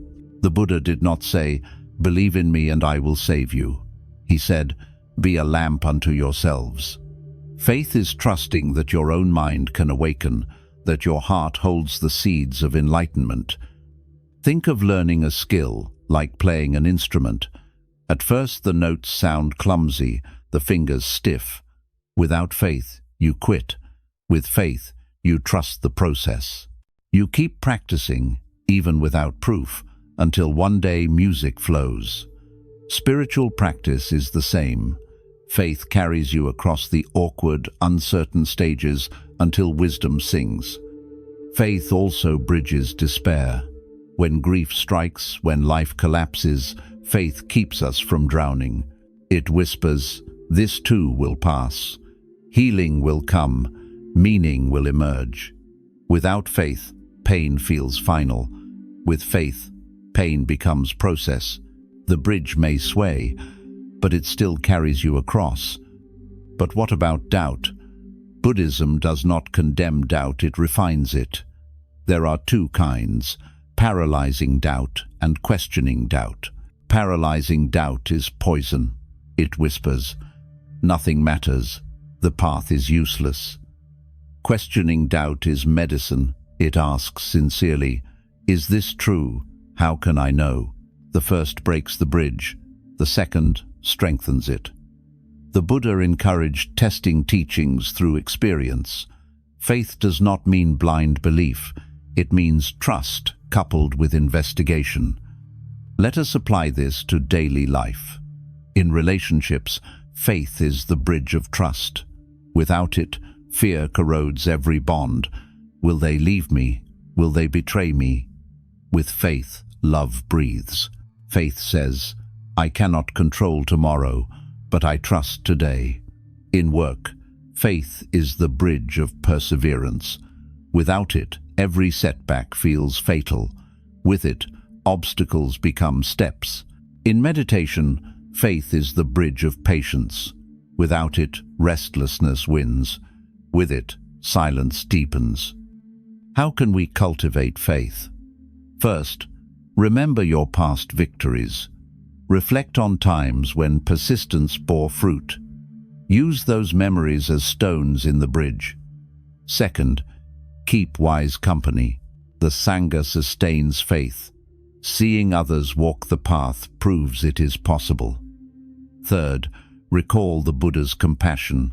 He walked this road not for himself alone, but to show us it can be done. His life is the strongest bridge.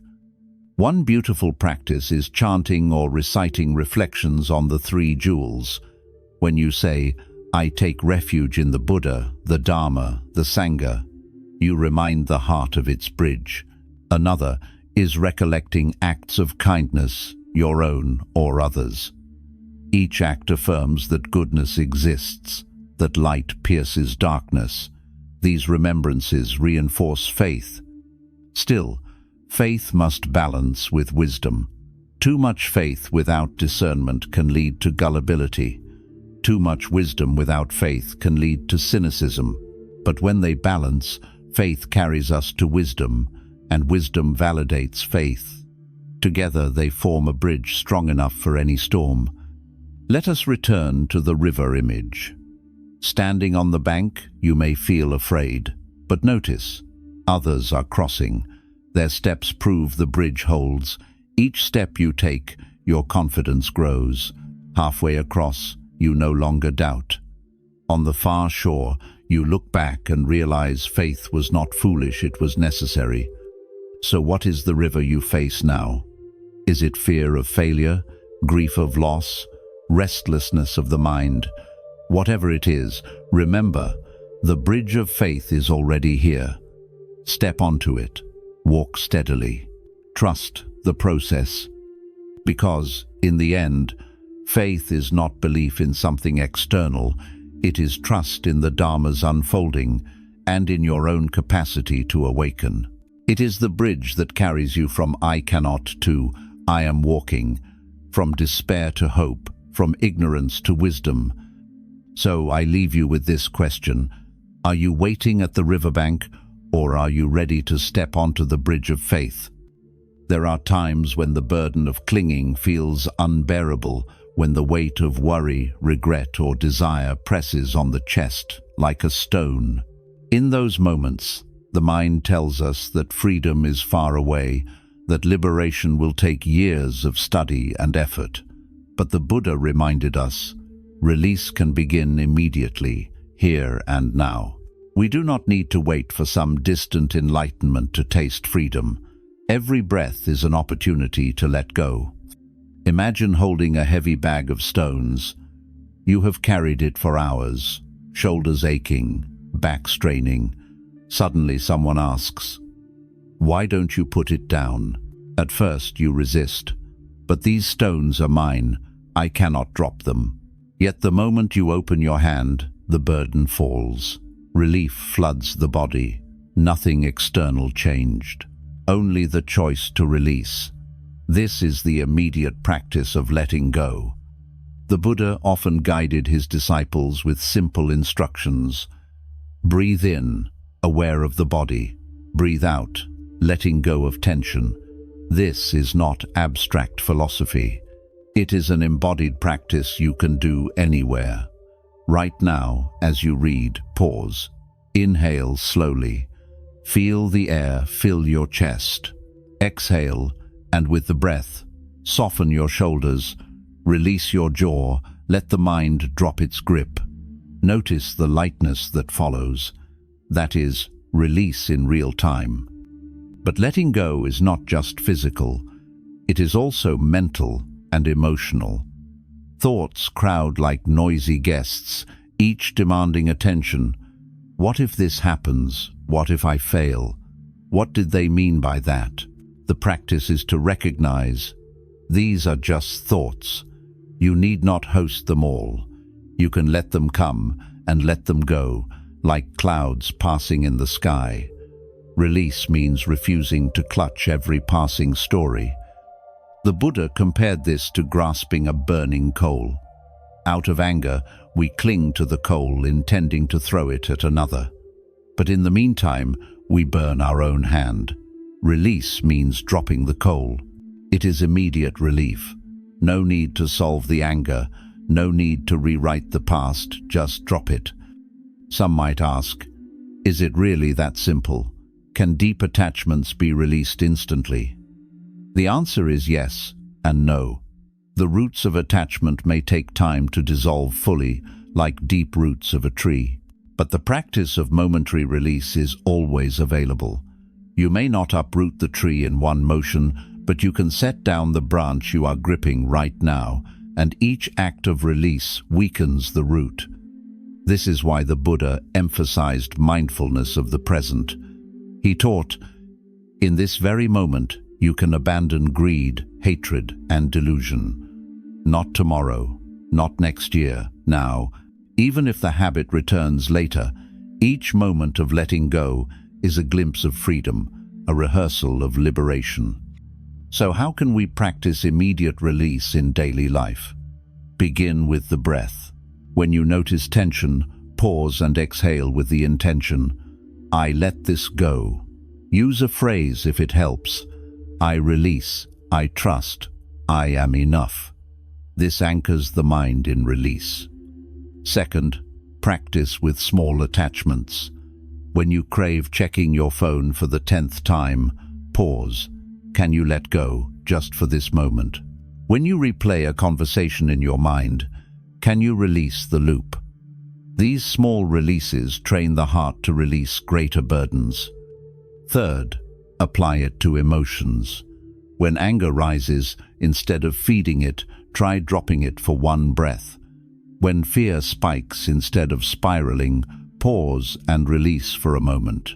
The emotion may return, but each release teaches that you are not its prisoner. One powerful method is visualization. Picture yourself holding a rope, hands burning with strain. See yourself opening your palms and dropping it. Or imagine your worries as stones placed into a basket. Visualize setting the basket down by the roadside. Each image strengthens the practice of letting go. Remember, release does not mean denial. It does not mean pretending problems don't exist. It means dropping the extra layer of clinging, the obsessive grasping, the endless replay, the demand that life be other than it is. Release clears space so you can respond wisely rather than react blindly. The immediate practice of release also deepens compassion. When you let go of grudges, you free not only yourself but others. You no longer imprison them in your anger. When you let go of self-judgment, you free your own heart to heal. Letting go is generosity. It gives space to all beings. Consider this. Every night, you release without effort. You lie down, close your eyes, and surrender to sleep. You let go of control, of plans, of identity. And in that release, rest restores you. What if you could carry that same trust into waking life? The Buddha described nirvana as the extinguishing of the fire. Each time you release, you taste a spark of that extinguishing. You put down one coal, one burden, one weight, and in the space that remains, peace flickers alive. So let us practice together now. Close your eyes, inhale deeply, exhale slowly, whisper inwardly, I let go.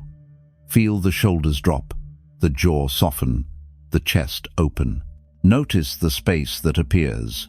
This is not theory. This is freedom in practice. The path is long, yes. Habits run deep, yes. But liberation is not only at the end. It is available in each moment of release. Every breath is a bridge. Every exhale is an opportunity. So I leave you with this challenge. What coal are you holding right now? What rope burns in your grip? What stone burdens your back? Take one breath, open your hand, and let it fall. Notice the relief. That is the taste of release, immediate, real, and always available. Imagine a shop where every exchange requires payment. You place money on the counter, you receive goods in return. This is the way of commerce. But many people, knowingly or not, carry this same attitude into love. They believe affection must be earned, that kindness must be repaid, that attention must be traded. Love becomes a transaction. I give so that you will give back. Yet the Buddha taught that true love is not a bargain. It is metta, loving kindness that flows freely, without demand or debt. Why do we so often make love transactional? Because of fear. We fear rejection, so we give in order to secure approval. We fear abandonment, so we cling to affection as a contract. We fear unworthiness, so we trade our efforts for scraps of validation. But this is not love, it is negotiation. It reduces the boundless to the conditional, the sacred to the commercial. The Buddha spoke of 4 immeasurables: loving, kindness, metta, compassion, karuna, sympathetic joy, mudita, and equanimity, upekkha. Notice, none of these qualities are transactional. Loving, kindness says, may you be happy, without footnote. Compassion says, may you be free from suffering, without condition. Sympathetic joy rejoices in others' success. not because they earned it from us, but because joy multiplies when shared. Equanimity loves steadily, not swayed by what is given or withheld. This does not mean love is blind or naive. It does not mean allowing harm. Buddhist love includes wisdom.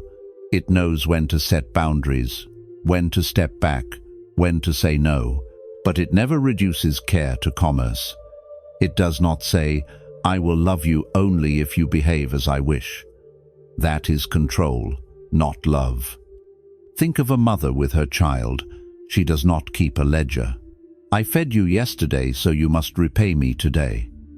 Her love flows naturally because the child's well-being is her joy. The Buddha often compared compassion to a mother's love, limitless, uncalculated. Can you imagine the freedom of loving others in this way? Not as a business deal, but as a natural expression of your heart. Now reflect on your own relationships. How often have you thought, "After all I've done, they owe me"? How often have you withheld kindness, waiting for repayment? This is transactional love. And notice, it often breeds resentment. When the other fails to repay, bitterness grows. But true love is unburdened. It does not keep score. It delights simply in giving. Of course, the world often confuses love with transaction. Advertising tells us, "If you buy this, you will be loved." Culture tells us, "If you look perfect, you will deserve love." Even families sometimes teach, "If you achieve, if you obey, then we are proud of you." These messages condition us to believe love must be earned. But the Buddha's teaching offers a radical alternative. You are worthy of love simply because you exist. And the love you give need not be bargained, it can be given freely, like sunlight. Consider meditation on loving kindness. You sit quietly and repeat, "May I be happy, may I be healthy, may I be safe, may I live with ease." Then you extend it outward, to a loved one, to a stranger, even to an enemy. Nowhere in this practice is there a condition. You do not say, "May you be happy if you treat me well." You say, "May you be happy, period." This is non-transactional love. But some may worry, "If I love unconditionally, won't people take advantage of me?" Here, wisdom is crucial. Love without wisdom can become enabling, but wisdom without love becomes cold. The middle way holds both.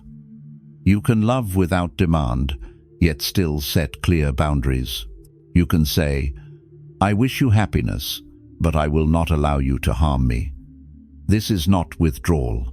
It is love that protects both self and other. Think of the Sunday. It shines on everyone, friend or foe, without bargaining. Yet it does not follow those who hide from its light. In the same way, your love can shine freely, but it need not chase or bargain. It is offered, not traded. How do we practice this shift from transactional to unconditional love? First, notice the subtle bargains in your heart. When you give, ask, "Am I expecting repayment?" When you love, ask, "Do I secretly demand recognition?" Awareness is the beginning of freedom.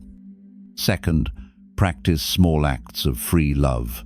Offer kindness where no repayment is possible, a smile to a stranger, a coin to a beggar, a silent wish for an enemy's peace. Each act loosens the habit of transaction. Third, turn love inward. Many of us make self-love transactional. I will love myself when I succeed, when I lose weight, when I am perfect. But unconditional love begins here. I love myself as I am, flawed and learning. From this soil, unconditional love for others can grow. The Buddha once told his disciples, "Even if a bandit were to cut you limb from limb, you should cultivate no hatred in your heart." This is the extreme vision of unconditional love, not passive acceptance of harm, but the refusal to let hatred corrupt the heart. Love is not a trade, it is a state of being. So reflect. In your life, where have you turned love into transaction?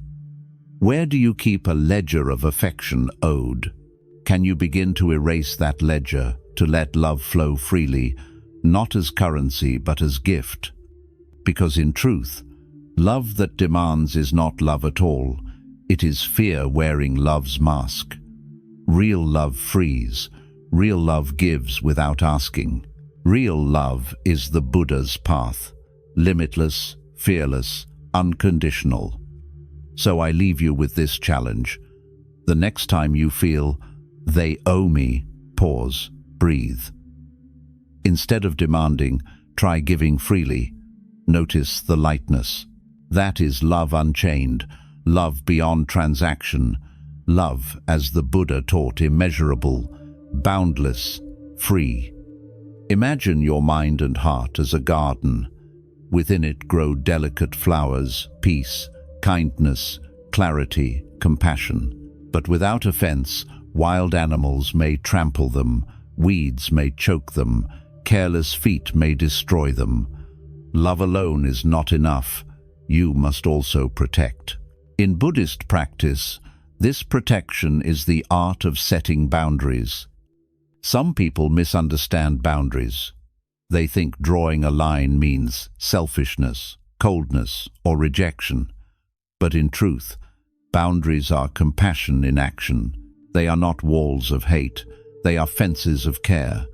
They say, "I value this garden, so I will not let it be destroyed." The Buddha taught the practice of indriya savara, guarding the sense doors.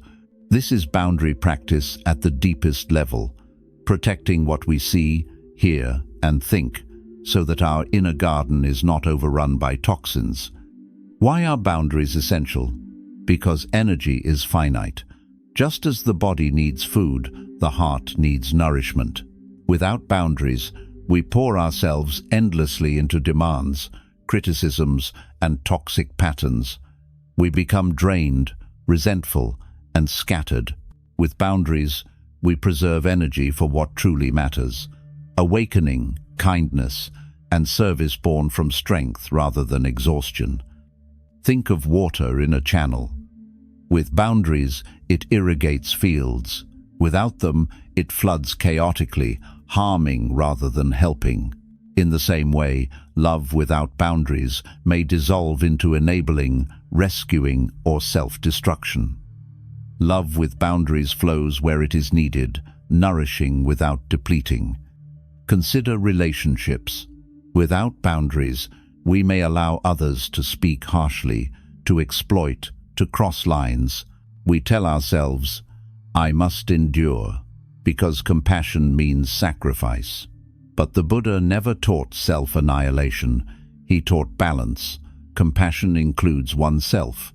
Boundaries are the voice of compassion saying, "I will not let harm continue for your sake and mine." One story illustrates this clearly.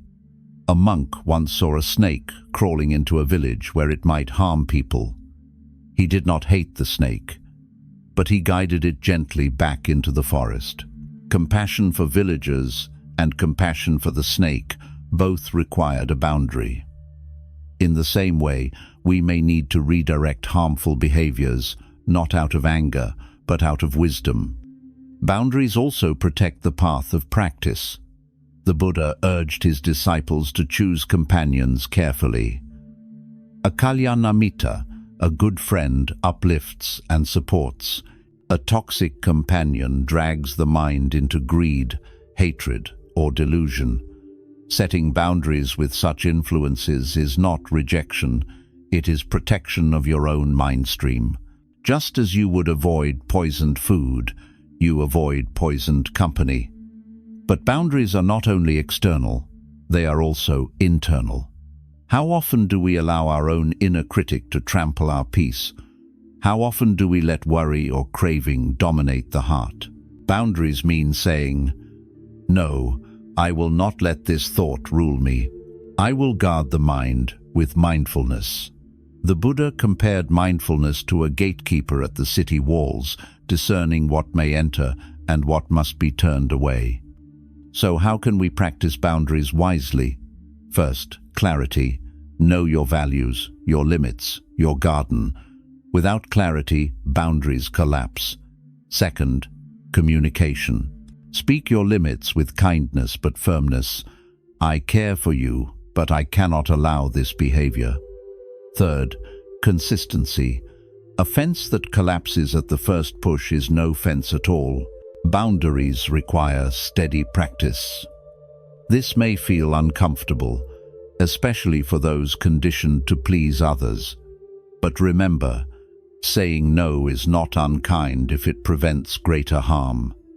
Imagine giving endlessly until you are burnt out. What service can you then offer? Burnt soil yields no crop. Guarding your energy ensures you can continue to give wisely, sustainably. Boundaries also teach others. When you model respect for yourself, you invite them to respect you too. When you allow exploitation, you silently endorse it. Boundaries are not just self-care, they are moral teaching through action. The Buddha himself demonstrated boundaries. When villagers spoke harshly, he did not retaliate, but he also did not remain in their company unnecessarily. He moved on.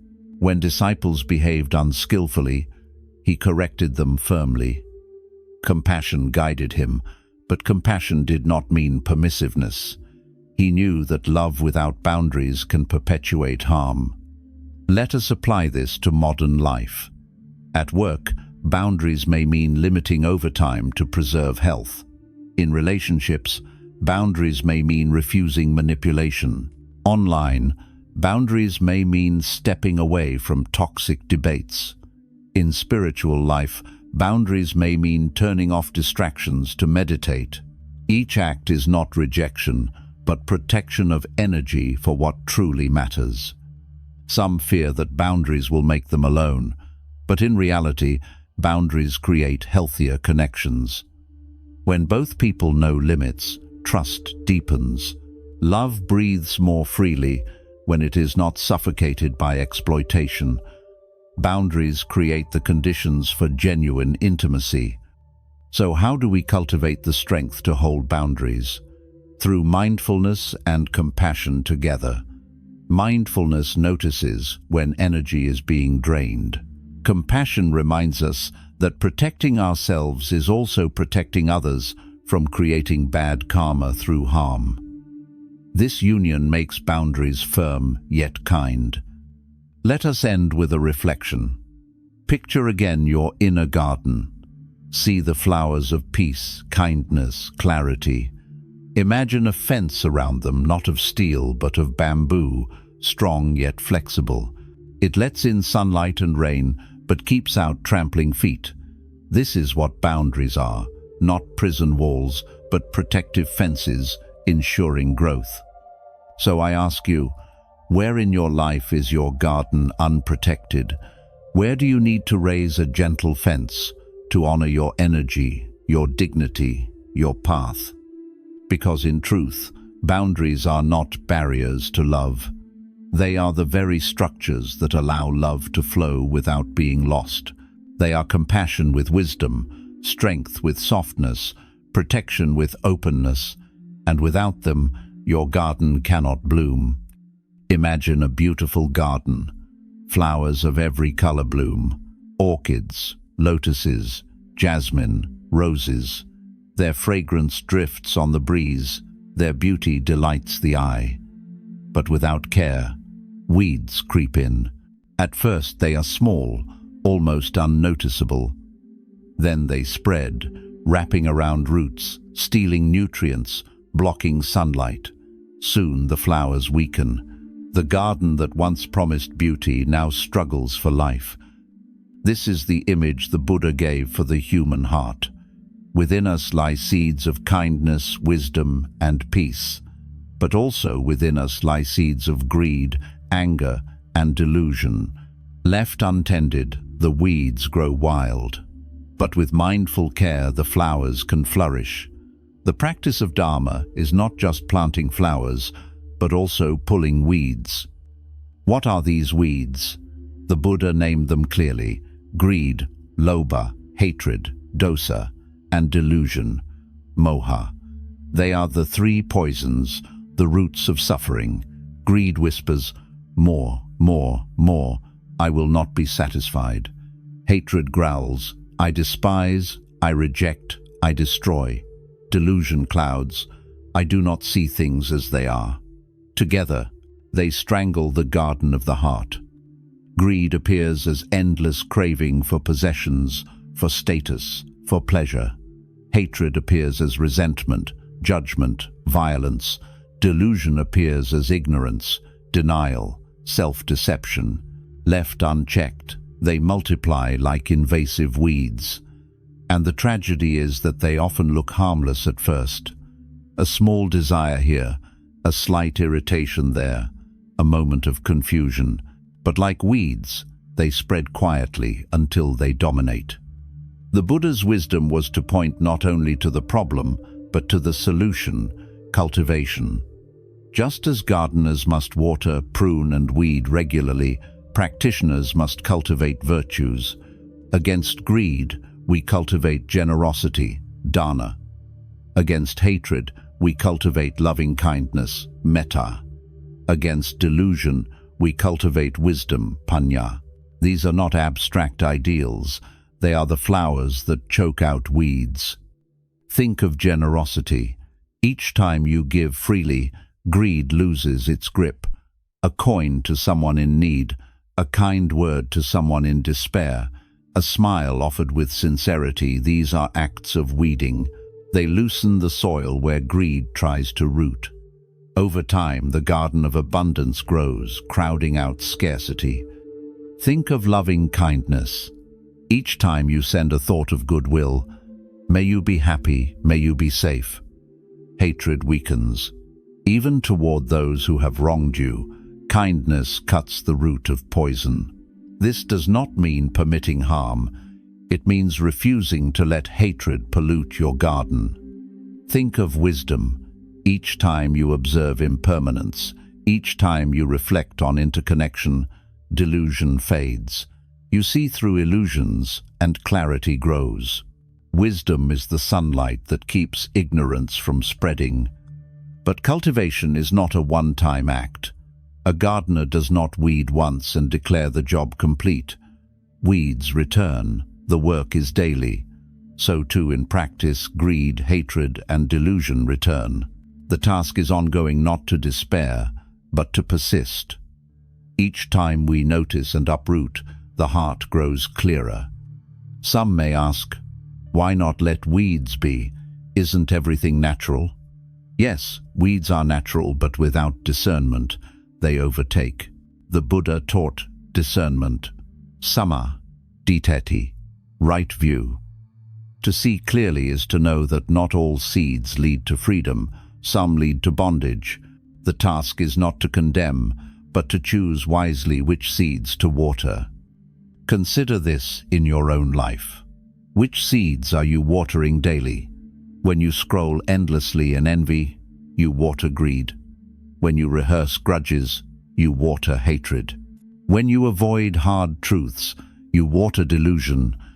But when you pause to give thanks, you water generosity. When you forgive, you water kindness. When you reflect deeply, you water wisdom. The garden responds to your choices.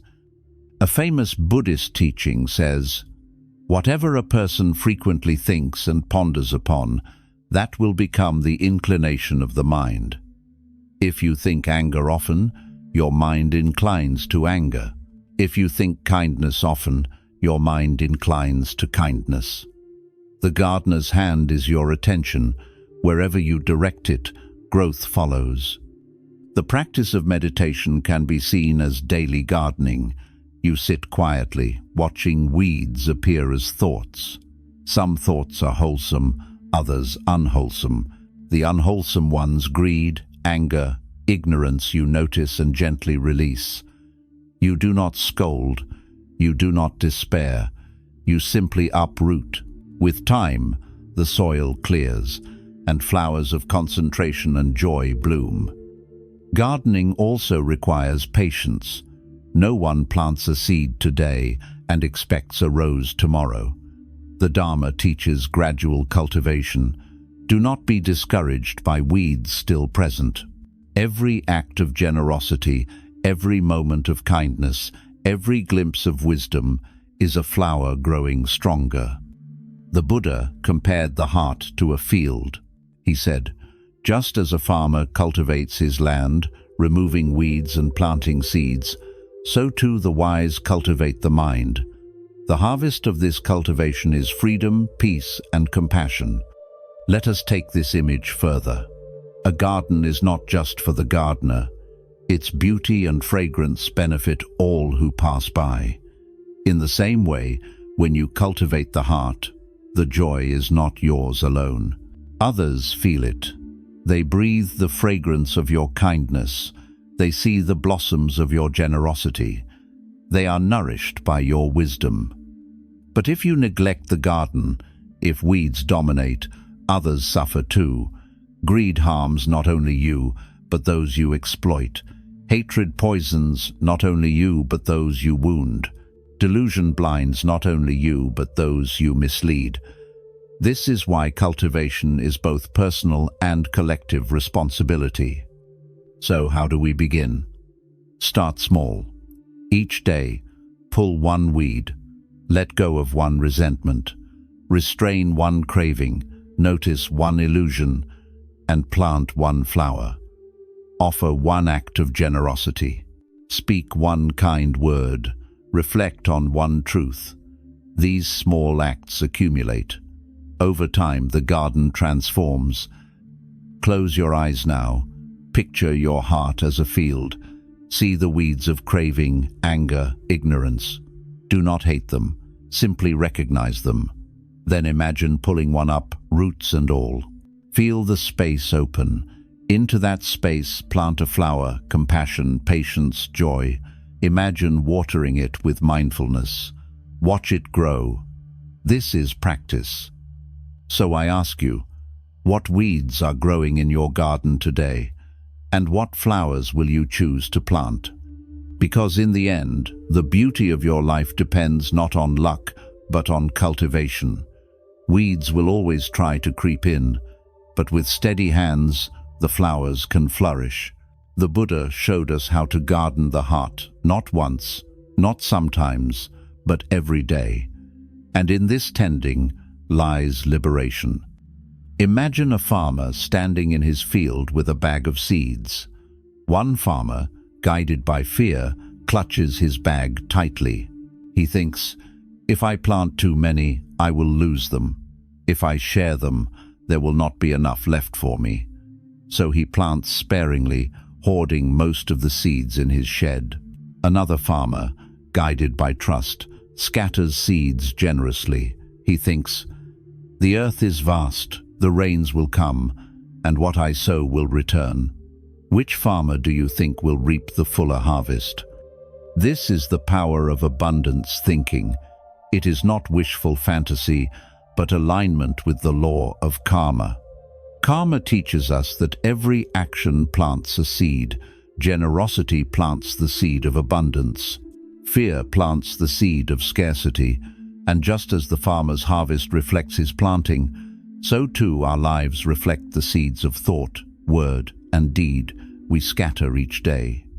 Scarcity thinking says, there is not enough. If others win, I lose.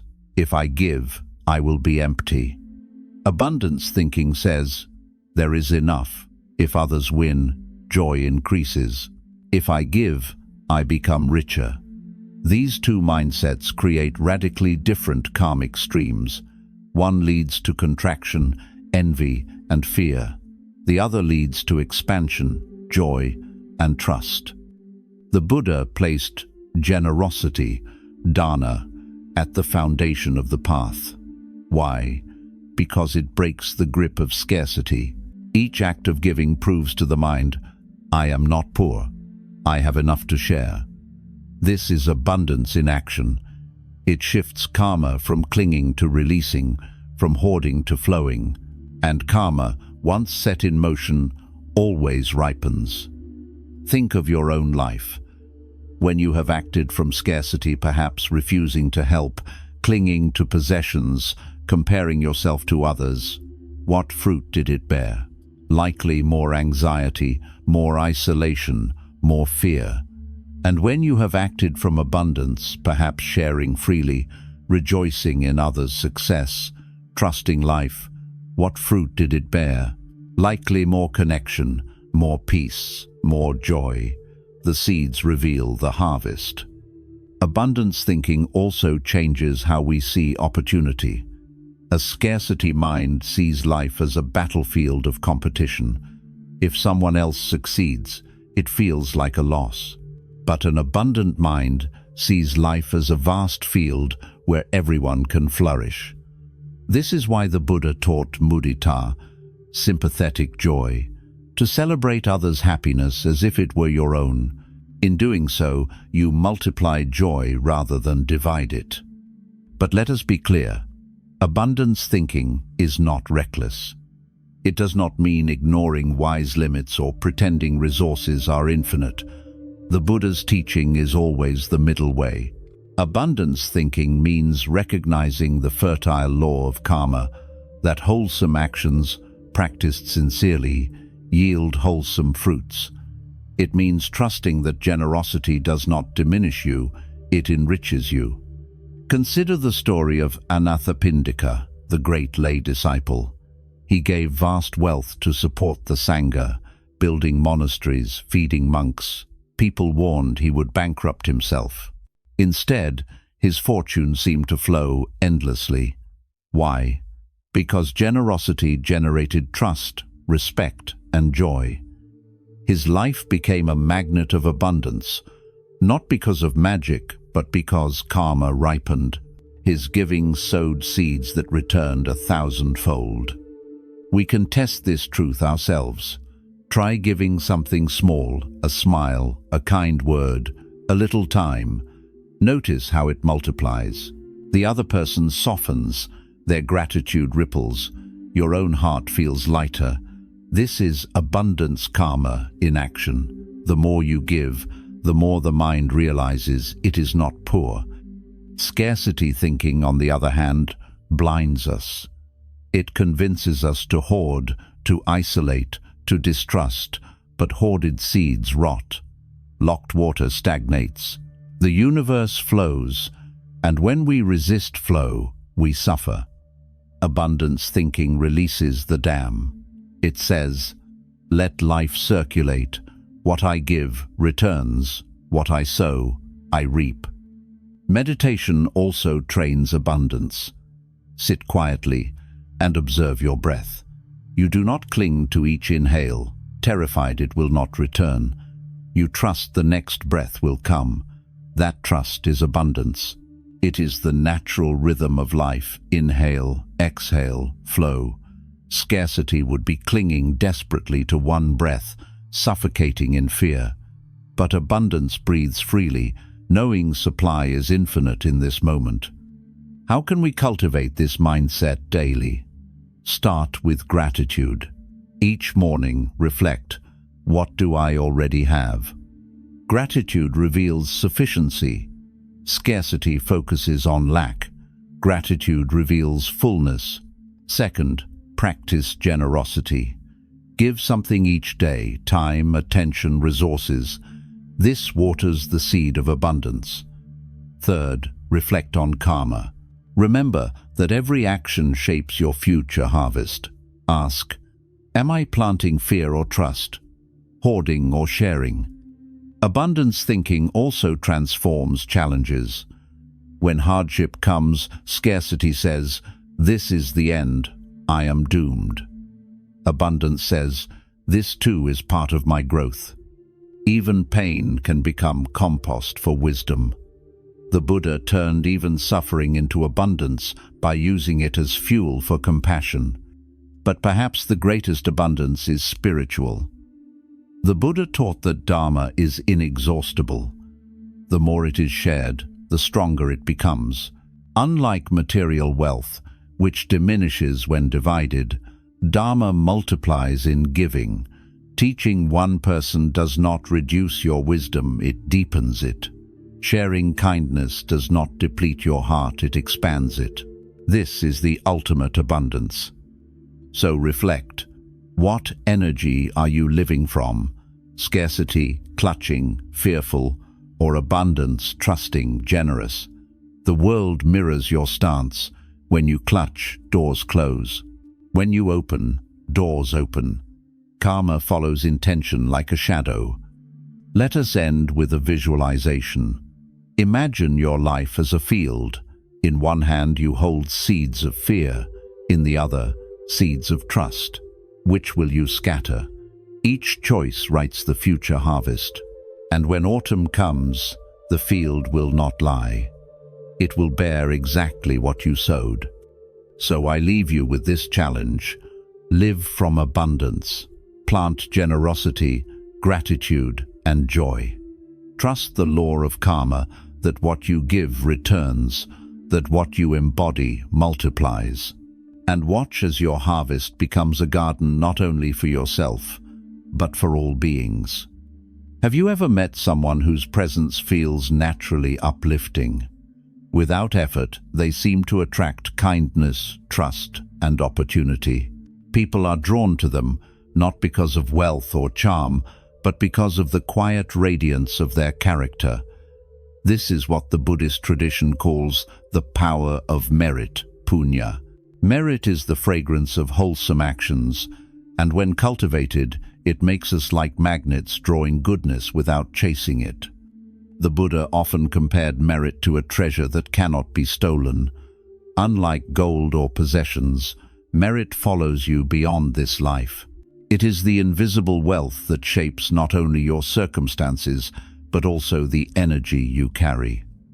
When people speak of good fortune or luck, what they often encounter is the ripening of merit. So what is merit? It is the karmic result of wholesome deeds, acts rooted in generosity, morality, and meditation. Each time you give with an open heart, you plant seeds of merit. Each time you act ethically, you plant seeds of merit. Each time you quiet the mind in meditation, you plant seeds of merit. Over time, these seeds create a field that draws more goodness, just as a magnet pulls iron filings. Think of generosity again. When you offer without expecting return, you feel a lightness. Others sense it too. Trust grows around you. This is merit forming. When you keep ethical precepts, avoiding harm, speaking truth, living with integrity, you create safety. People feel at ease in your presence. This too is merit. When you meditate, cultivating calm and clarity, your very being radiates peace. Others gravitate to that peace, often without knowing why. Merit is not superstition, it is cause and effect. The Buddha taught that merit is the foundation for both worldly happiness and spiritual progress. It shapes conditions, bringing supportive friends, opportunities for practice, clarity of mind. But more than that, merit refines the heart itself. As you cultivate it, you begin to embody qualities that naturally draw goodness. You do not need to chase, you attract. But notice, becoming a magnet of merit is not about calculation. If you give only to gain, if you practice only for reward, the merit weakens. True merit arises when intention is pure, when you act from compassion, from sincerity, from wisdom. The magnet grows strongest when you stop grasping at results and simply live the Dharma. Consider the story of Visakha, one of the Buddha's foremost lay disciples. She was renowned for her generosity, building monasteries, supporting monks, caring for the poor. People loved her not only because of her wealth, but because of her spirit. She gave with joy, without expectation. Her life became a magnet of goodness, friendship, respect, harmony, followed her everywhere. Now reflect. What energy do you radiate? Do people feel safe in your presence or guarded? Do they feel uplifted or drained? This reflection reveals the field of merit around you. It is not hidden, it is felt. How can we cultivate this magnetism of merit? Buddhism points to three great grounds: generosity, dana, morality, sila, and meditation, bhavana. Generosity. Give freely, not just money, but time, attention, care. Give without clinging, without calculation. Each act plants seeds that draw abundance. The Buddha said, "If beings knew as I do the result of giving, they would not let a single meal pass without sharing it." Morality. Live ethically, keep precepts, speak truthfully, refrain from harming. Morality creates a field of trust around you. Others feel safe. Opportunities flow to those who can be trusted. This is the invisible magnet of integrity. Meditation. Train the mind. Cultivate mindfulness, compassion, equanimity. The peaceful mind radiates an energy that others sense immediately. The Buddha himself radiated such peace that even wild animals grew calm in his presence. Together, these three form a powerful magnet. Generosity opens the heart. Morality steadies it. Meditation polishes it. The result is merit that not only attracts goodness, but transforms how you respond to life. But merit is not only personal, it is also shareable.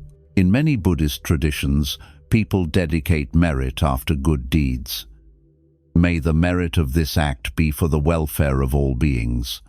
This dedication expands merit rather than diminishes it. Like a candle lighting other candles, your merit shines brighter when shared. Becoming a magnet of merit also means releasing unwholesome actions that repel goodness, dishonesty, selfishness, cruelty. These are like rust on the magnet. They weaken attraction.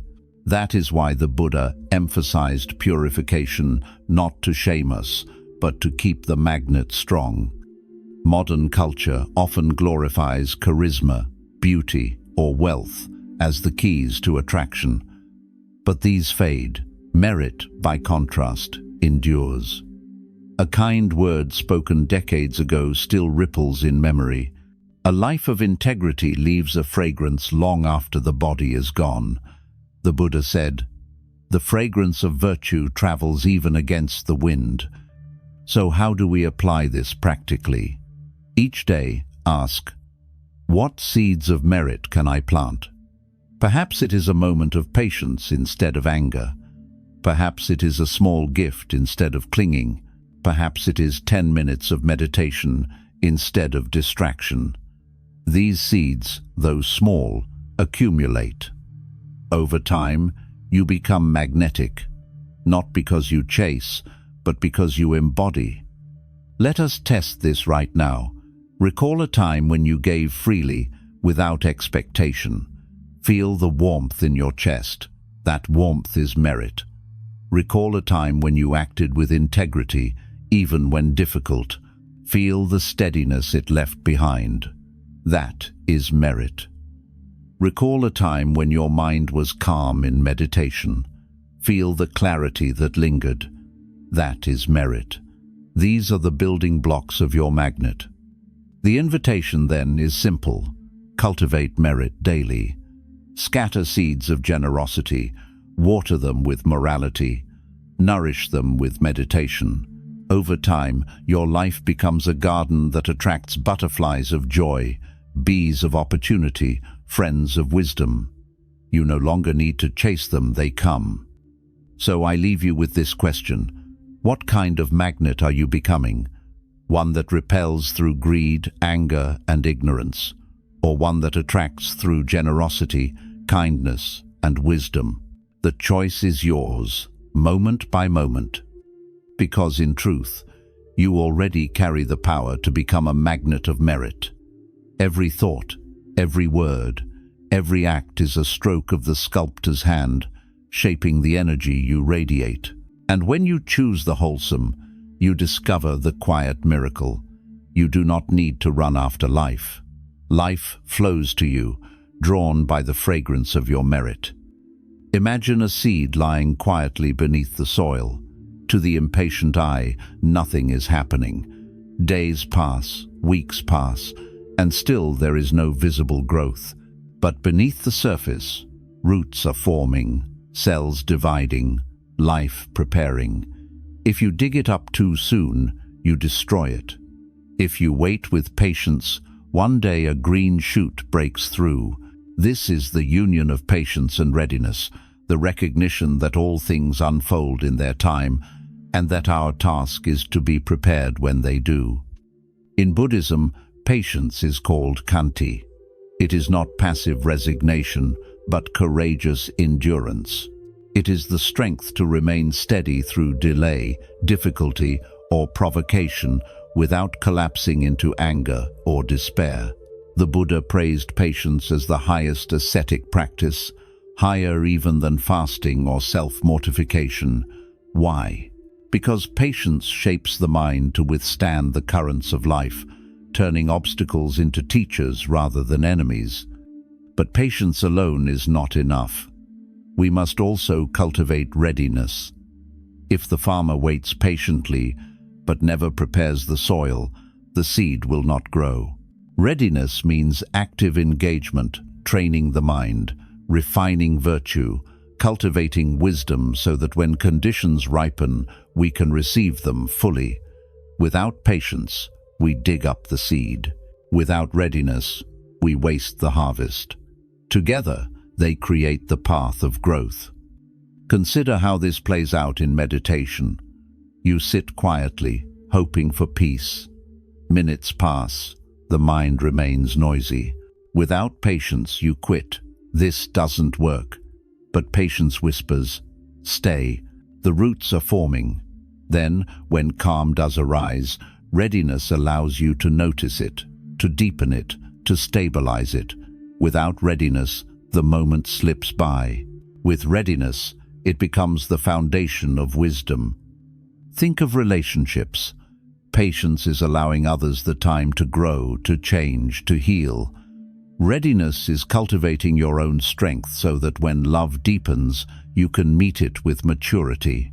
Impatience suffocates.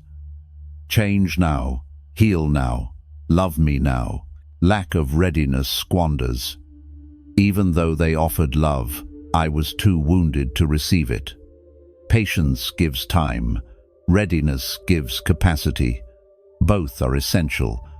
The Buddha often spoke of his long path before enlightenment. Lifetime after lifetime, he practiced the perfections: generosity, morality, patience, energy, meditation, wisdom. He did not demand awakening overnight. He trusted the vast time scale of karma. But he also trained diligently, sharpening readiness. So when the final conditions ripened beneath the Bodhi tree, he was prepared to awaken. Without patience, he would have abandoned the quest. Without readiness, the opportunity would have passed unused. Patience also guards against the poison of anger. When provoked, impatience strikes back instantly, creating fresh karma of harm. But patience breathes. It waits. It says, I will not let your fire ignite mine. This pause transforms conflict into understanding. Readiness then responds wisely, not with weakness, but with skillful action. The patient heart is steady, the ready heart is skillful. Think of water heating on a stove. At 90 degrees it is hot but not boiling. Impatience says, it's useless, and turns off the flame. Patience keeps the fire steady. Readiness is having the pot on the stove in the first place. Together, they make boiling inevitable. This is how practice works. Patient endurance plus readiness of effort ensures transformation. But many fear patience, thinking it means waiting forever, tolerating injustice, or accepting stagnation. This is a misunderstanding. Patience is not passivity, it is spacious strength. It is choosing not to react blindly, but to wait for the right moment. The archer pulls the bowstring and holds. The moment is not yet. Then, with readiness, he releases. The arrow flies true. So how can we cultivate this union? First, practice patience with daily annoyances. When traffic slows, when a line is long, when someone tests your temper, see these as training grounds. Each irritation is an opportunity to strengthen the muscle of patience. Second, practice readiness through daily discipline. Meditate, study, practice generosity. These are your tools, sharpened for when life presents the opportunity to use them. Third, reflect on impermanence. Knowing that all things change softens impatience. It assures us that delays are not forever, that suffering is not endless, that growth is inevitable. Impermanence is the soil of patience. Finally, cultivate trust. Trust that the Dharma unfolds. Trust that karma ripens. Trust that even when nothing seems to move, roots are forming beneath the soil. This trust allows patience to blossom without bitterness. Let us test this now. Close your eyes. Recall something you deeply desire, a goal, a healing, a resolution. Feel the impatience in your chest. Why not yet? Now breathe. Whisper inwardly, "The seed is growing. I will tend it with patience. I will prepare with readiness." Notice the softening. Notice the shift from tension to trust. This is practice. So I leave you with this question. Where in your life do you need patience, and where do you need readiness? Are you digging up the seed too soon, or are you failing to till the soil? Because in the end, the Dharma teaches both. Wait for the season and prepare for the harvest. Patience without readiness is wasted time. Readiness without patience is wasted effort. Together, they make awakening inevitable. Stand before a mirror. What do you see? For many people, the first response is not kindness, but criticism. I look tired. I am not enough. I should be better, smarter, more successful. The mind attacks itself as though beating will bring growth. But the Buddha's path reveals a different truth. Transformation begins not with self-hatred, but with self-love and acceptance. Buddhism is often misunderstood here. People assume that because the Dharma teaches anatta, non-self, it denies the value of caring for oneself. But non-self does not mean self-neglect. It means realizing that the self is not a fixed entity. It is a flow of causes and conditions. And precisely because of this, the self can be tended, healed, and guided. To accept yourself is not to idolize ego, but to embrace your humanity as the ground of practice. Why is self-love so difficult? Because we confuse it with selfishness. We fear that loving ourselves means ignoring others. But the Buddha taught the opposite. Until you extend kindness inward, you cannot truly extend it outward. In the Metta Sutta, he said, "Just as a mother would protect her only child with her life, so one should cultivate boundless love toward all beings." Notice, this includes yourself. A mother does not exclude her own child, and you are your own closest child. Think of the practice of metta bhavana, loving-kindness meditation. It begins with yourself. May I be happy. May I be healthy. May I live with ease. Only then do you extend it outward, to a friend, a stranger, even an enemy. Why begin with yourself? Because a heart that despises itself cannot radiate genuine love. You cannot give what you do not have. Self-love is the root from which compassion for others grows. Self-acceptance does not mean complacency. It does not mean saying, "I will never change." It means meeting yourself honestly, without harsh judgment. It is the courage to see your flaws without collapsing into shame, to see your strengths without inflating pride. Acceptance is balance. It says, "This is who I am in this moment, and from here I can grow." Imagine a teacher guiding a student.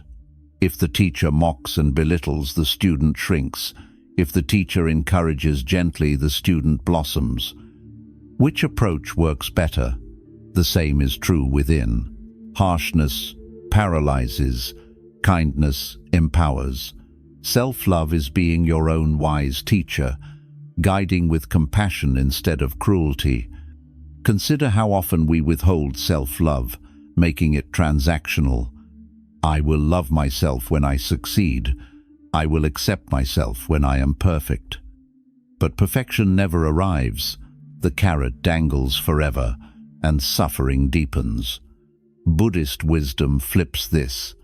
Love yourself now, in your imperfection, because imperfection is the very soil of awakening. The Buddha did not wait to be flawless before practicing. He practiced as a human being with struggles, doubts, and mistakes. Through acceptance, he grew into awakening. Self-love also heals the cycle of craving. Much of our grasping arises from feeling unworthy. If I buy this, maybe I will feel valuable. If they love me, maybe I will feel complete. But when you accept yourself, you stop chasing validation. You realize you are already whole. Then actions arise from generosity, not desperation. Love flows outward freely because it is rooted inwardly. Think of a tree. If its roots are dry, it cannot give fruit. If its roots are nourished, fruit comes naturally. Self-love is watering your own roots so that compassion for others can grow without depletion. But what about our mistakes, our shadows? Can we accept those? The Buddha's teaching of compassion says yes. Acceptance does not mean excusing harm. It means acknowledging honestly, I did this, I regret it, I will learn. Hatred of oneself does not undo the past. It only deepens suffering. Acceptance opens the door to change. One practice is to place your hand gently on your heart and say, I forgive myself for not being perfect. I allow myself to grow. At first, it may feel awkward, even false, but with time, it softens the harsh voice within. This is not weakness, it is courage. To meet yourself with love is one of the bravest acts. Another practice is reflection on shared humanity.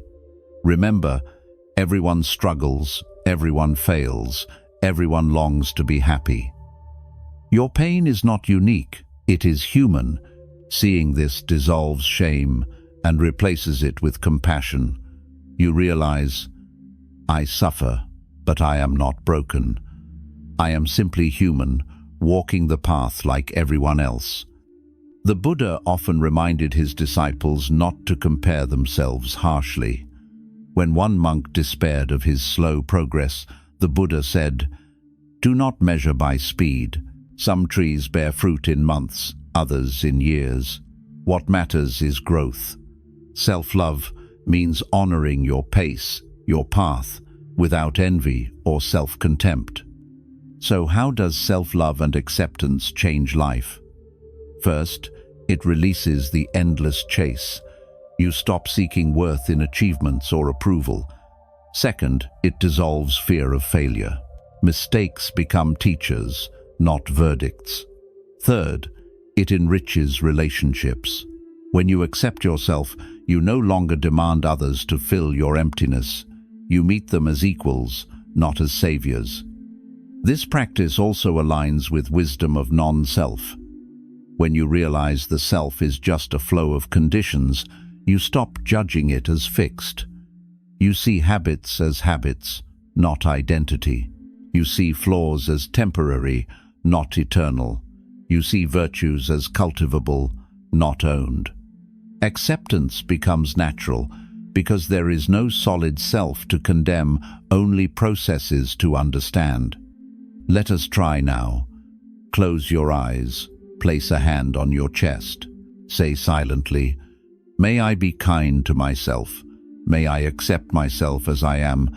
May I grow with patience." Feel the warmth of your own palm, the tenderness of your own wish. This is the seed of self-love. Water it daily. So I ask you, when you look in the mirror, will you see an enemy to criticize or a friend to support? Will you wait for perfection before loving, or will you begin now in imperfection? Because in truth, self-love and acceptance are not luxuries, they are necessities. They are the foundation of practice. Without them, the path becomes punishment. With them, the path becomes nourishment. The Buddha showed us that liberation is not born of self-hatred, but of wisdom guided by compassion. And compassion begins at home, within your own heart. Picture a bird flying across the sky. Its two wings move together in harmony. If one weakens, the whole flight falters. The body and the mind are like those two wings. They are not separate, but one interwoven system. When the body suffers, the mind trembles. When the mind is restless, the body weakens. True health arises only when both wings move as one. The Buddha understood this deeply. He never separated physical well-being from mental well-being. He cared for the sick, taught meditation for calming the body, and emphasized moderation in food, rest, and lifestyle. His path was holistic, tending body and mind together, knowing that each reflects the other. Think of stress. When the mind fills with anxiety, the body responds, heart racing, muscles tense, breath shallow. Or think of illness. When the body aches, the mind easily sinks into despair. This interplay is constant. To heal, we must care for both. Modern science echoes this truth. Studies show that meditation lowers blood pressure, improves immunity, eases pain. Gratitude reduces inflammation. Compassion activates healing responses. The Dharma anticipated this thousands of years ago. A peaceful mind supports a healthy body, and a healthy body supports a peaceful mind. But what does health mean in Buddhist terms? Not just absence of disease, it means balance. The Buddha called it santutti, contentment. A healthy life is one of moderation, not excess. Too much food or too little harms the body. Too much sleep or too little harms the mind. Health arises from the middle way, attuning to what sustains without clinging. Consider food. The Buddha advised monks to eat mindfully, reflecting, "I take this food not for craving, not for vanity, but for sustaining this body for practice." What if we approached meals the same way, eating not out of boredom or greed, but as nourishment? Then food becomes medicine, and the body remains steady. Consider movement. The Buddha and his disciples walked daily, moving from village to village. They did not idolize stillness at the expense of the body. They valued walking meditation, each step grounding the mind in the present. Today, we too can practice mindful movement, seeing exercise not as punishment, but as gratitude for a body that carries us. Consider rest. The Buddha taught balance in sleep, enough to restore, not so much as to dull the mind. He warned against indulgence in comfort, but also against neglect of the body. Rest is not laziness, it is medicine. A tired body cannot support meditation. A restless mind cannot enter stillness. Rest nourishes both. Now think of illness. Even the Buddha grew sick. He did not deny the body's fragility, but he taught that while illness of the body is inevitable, illness of the mind is optional. Pain comes, but suffering is how the mind relates to pain. Through mindfulness, one can meet sickness with calm, even compassion. This is health at the deepest level, not absence of pain, but presence of peace. One story tells of a monk severely ill. Other monks avoided him, but the Buddha himself came, washed his body, cared for his sores. Then he told the Sanga, "Whoever would serve me, let him serve the sick." This shows that caring for the body, our own and others, is not distraction from practice, but practice itself. Compassion begins in the flesh. So how can we integrate body and mind in our own lives? First, listen. The body speaks. Fatigue, tension, hunger, restlessness. Too often we ignore it. Mindfulness invites us to pay attention, to honor signals without judgment. Second, align habits. Eat with mindfulness, move with awareness, rest with intention. Third, cultivate mental health as diligently as physical health. Practice meditation, gratitude, kindness. These nourish the mind as food nourishes the body. Another practice is mindful breathing. The breath is the bridge between body and mind. Shallow breathing agitates the mind. Calm breathing soothes the body. Each inhale and exhale is medicine for both wings of the bird. When body and mind harmonize, health radiates outward. We feel more patient, more present, more alive. Our relationships improve, our service deepens. Illness may still come, aging will still unfold, but our experience of life becomes resilient, steady, and whole. So reflect. Do you treat your body as a servant to exploit, or as a companion to honor? Do you treat your mind as an enemy to conquer, or as a garden to cultivate? Health is not found in extremes. It is found in unity. Let us end with this meditation. Close your eyes. Place one hand on your chest, one on your abdomen. Breathe slowly. With each inhale, whisper, "I nourish my body." With each exhale, whisper, "I calm my mind." Feel the wings of the bird moving together. This is health, body and mind as one.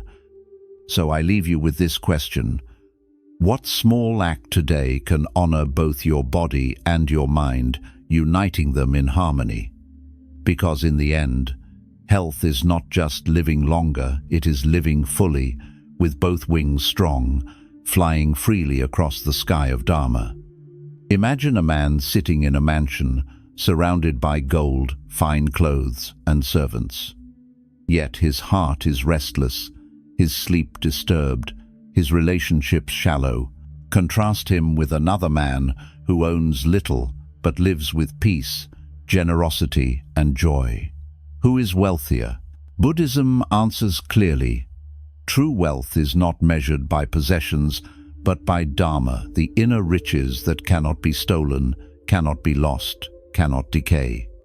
The Buddha redefined wealth for his followers. He did not condemn possessions outright, but he warned against attachment to them. He taught that riches are dangerous when clung to, but beneficial when used wisely. A lay disciple once asked, "Is wealth bad?" The Buddha replied, "Not when obtained by righteous means and used for good. True wealth is not what fills your house, but what fills your heart." So what are the true riches according to Dharma? The Buddha spoke of 7 treasures that surpass gold and silver. Faith, saddha, trust in the Buddha, Dharma, and Sanga. Virtue, sila, living ethically, free from harm. Generosity, kaga, the joy of giving. Learning, sutta, hearing and understanding Dharma. Wisdom, panya, seeing reality clearly. Conscience, hiri, inner sense of right and wrong.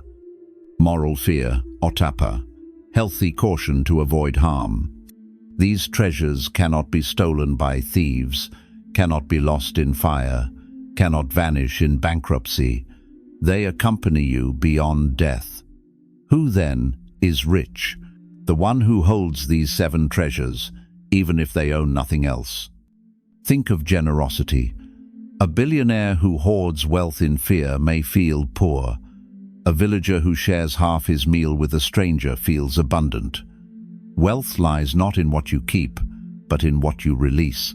Generosity is the alchemy that transforms possession into joy. Think of virtue. What is the use of riches if they are gained by deceit, harming others, corrupting the heart? Such wealth is poisoned. The Buddha said, "Better than 1,000 coins ill gotten is a single coin earned righteously." Virtue makes wealth safe. Without it, gold becomes a chain. With it, even modest means bring freedom. Think of wisdom. Without wisdom, even riches become suffering. Without discernment, wealth fuels greed, addiction, pride. With wisdom, even limited means become contentment. Wisdom is the jewel that multiplies all others. But true wealth is not only inner, it expresses itself outwardly. When you live by Dharma, your wealth blesses others. A generous heart uplifts families. A virtuous life strengthens communities. A wise mind guides nations. These are riches that ripple far beyond the individual. Consider the story of Anathapindika, the great benefactor of the Buddha. He was wealthy in gold, yes, but his true wealth was generosity. He built monasteries, fed thousands, supported the Sanga. His riches did not shrink through giving, they grew in joy and respect. This is Dharma wealth, not stagnant, but flowing. Now reflect on your own relationship with wealth. Do you measure it by bank accounts or by the treasures of the heart? Do you feel poor despite having enough because craving whispers more? Or do you feel rich in gratitude because Dharma reminds you that sufficiency is abundance? Scarcity thinking says, if I lose my money, I lose everything. Abundance thinking says, if I lose possessions, I still carry virtue, wisdom, compassion. These are true riches. This shift transforms fear into freedom. The Buddha also warned against the illusion of permanence in material wealth. Kingdoms fall, markets crash, fortunes vanish overnight. Clinging to them is like clinging to clouds, but Dharma treasures endure. Faith, virtue, wisdom, these cannot be destroyed. They travel with you through lifetimes. How do we cultivate these true riches? Start with generosity. Each day give something freely, your time, your presence, your resources. Feel the joy of release. Next, strengthen virtue. Keep the precepts. Live honestly, harmlessly. This creates safety, the ground of real wealth. Then, deepen wisdom. Study, reflect, meditate. See impermanence, interconnection, non-self. This insight transforms craving into peace. Practice gratitude. Each morning, recall 3 blessings. Gratitude reveals the wealth already present. It shifts focus from lack to sufficiency. The Buddha said, "Contentment is the greatest wealth."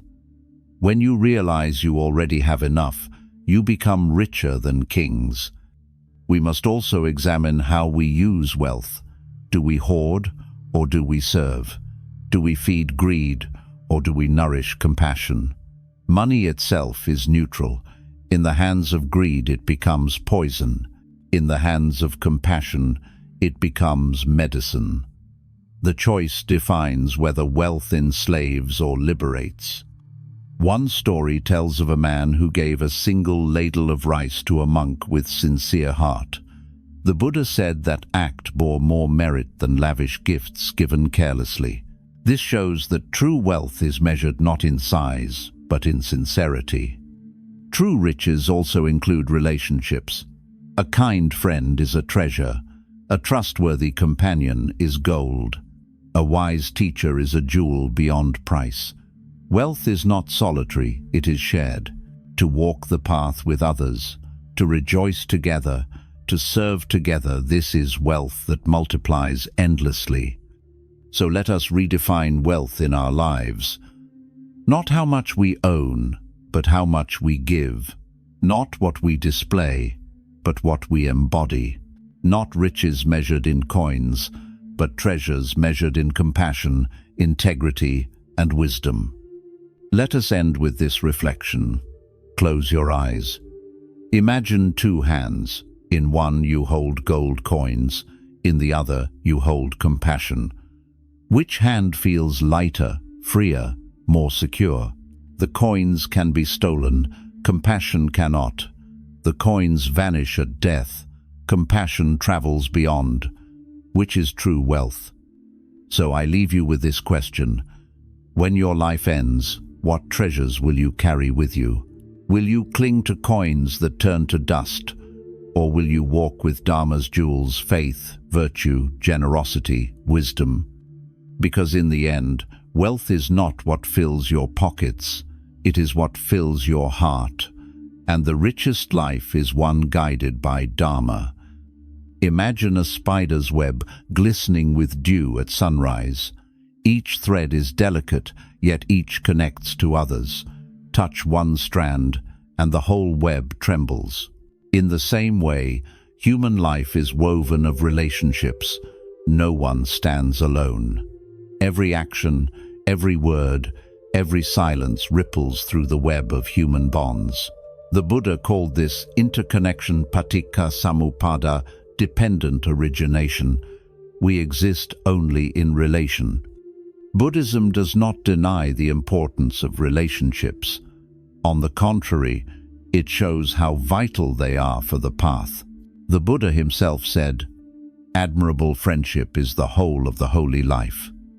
He knew that the people we walk with shape the direction of our steps. Our companions can be ladders lifting us upward or weights pulling us down. Relationships are not side notes to practice, they are the practice. So what is Dharma in human bonds? It is bringing the same qualities we cultivate: inward compassion, wisdom, patience into the fabric of connection. It is seeing each relationship not as a transaction of needs, but as a field of practice, a mirror of our own mind. Consider family. Parents, children, siblings, these are our first teachers. They teach us patience, sacrifice, forgiveness. Sometimes they teach us through love, sometimes through conflict. A child's cry tests compassion. A parent's mistake tests forgiveness. A sibling's rivalry tests patience. Family is not perfect, but it is fertile ground for Dharma. Consider friendship. A true friend is not just a companion for pleasure, but a mirror for growth. The Buddha praised Kalyana Mitta spiritual friends who encourage virtue, challenge delusion, support practice. With such friends, the path feels lighter. Without them, we stumble easily. A wise friend reminds us who we want to become. Consider partnership. Love between two people can be a profound teacher. At its best, it dissolves ego, teaching selflessness, compromise, devotion. At its worst, it inflames attachment, jealousy, and control. Dharma invites us to purify love not as grasping possession, but as compassion in action. To say, "I want you to be happy, whether with me or not." This is radical, but it is true freedom. Relationships also reveal our shadows. Alone we may feel enlightened, but place us with others, and anger arises, pride surfaces, impatience flares. Instead of resenting this, Buddhism sees it as precious. Relationships are mirrors, reflecting the weeds still in our garden. Each irritation is a chance to see attachment. Each conflict is a chance to practice equanimity. Each reconciliation is a chance to practice forgiveness. But relationships also bring joy. Think of the laughter shared with a friend, the comfort of a hand held in sorrow, the wisdom exchanged in conversation. These joys are not distractions, they are glimpses of interbeing. They remind us that happiness multiplies when shared. The Dharma of relationships also warns us, choose wisely. Just as poisoned food harms the body, toxic relationships poison the mind. The Buddha advised avoiding companions who encourage greed, hatred, or delusion. He urged seeking those who nurture generosity, compassion, and wisdom. This is not arrogance, it is self-protection and protection for others. By choosing wisely, you preserve the web of life. Still, even in difficult bonds, practice continues. If you cannot avoid conflict, you can transform your response. A harsh word may be met with silence instead of retaliation. A betrayal may be met with forgiveness instead of endless resentment. This does not excuse harm, it prevents harm from multiplying. One story tells of the Buddha encountering a man who insulted him. Instead of reacting, the Buddha asked, "If someone offers you a gift and you do not accept it, to whom does the gift belong?" The man replied, "To the one who offered it." The Buddha said, "Then I do not accept your anger, it remains with you." This is Dharma in relationship, not absorbing poison, but responding with wisdom. How can we practice Dharma in relationships daily? Start with presence. Truly listen when someone speaks, without planning your reply. Presence is the first gift. Next, practice compassion. Ask, what suffering lies beneath their words? Compassion softens judgment. Then, practice boundaries. Care does not mean permitting harm. Boundaries protect both you and the other from creating unwholesome karma. Finally, practice forgiveness. Remember that everyone, like you, is learning. Forgiveness frees the web from knots. Meditation also supports relationships. Loving kindness meditation expands the heart beyond preference.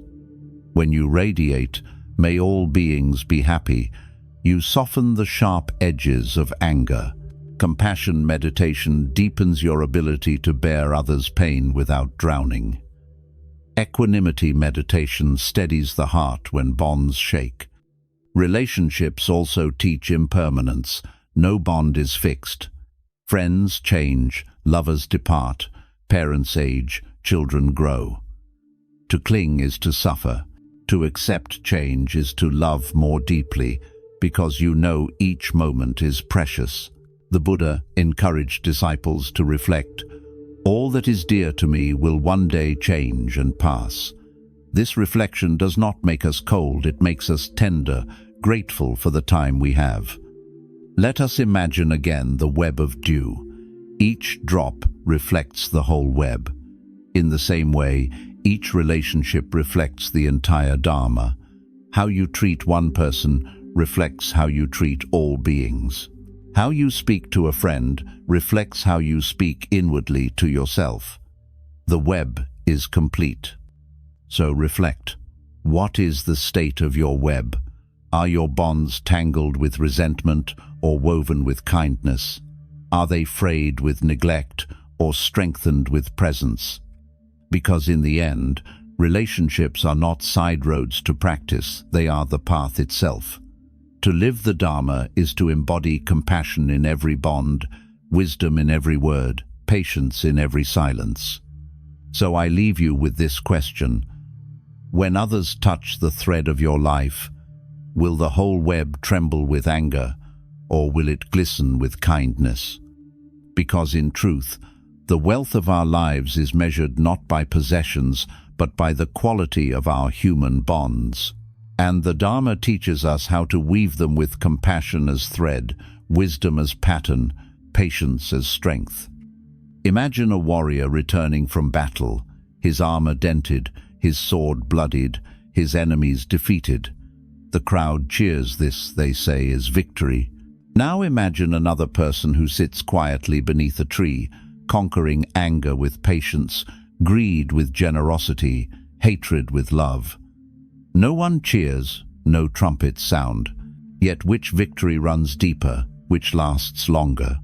The Buddha declared, "Greater than conquering 1,000 men in battle is conquering oneself." In our modern world, success is often measured by trophies, wealth, status, recognition. We are taught to chase promotions, to compete relentlessly, to define ourselves by comparison.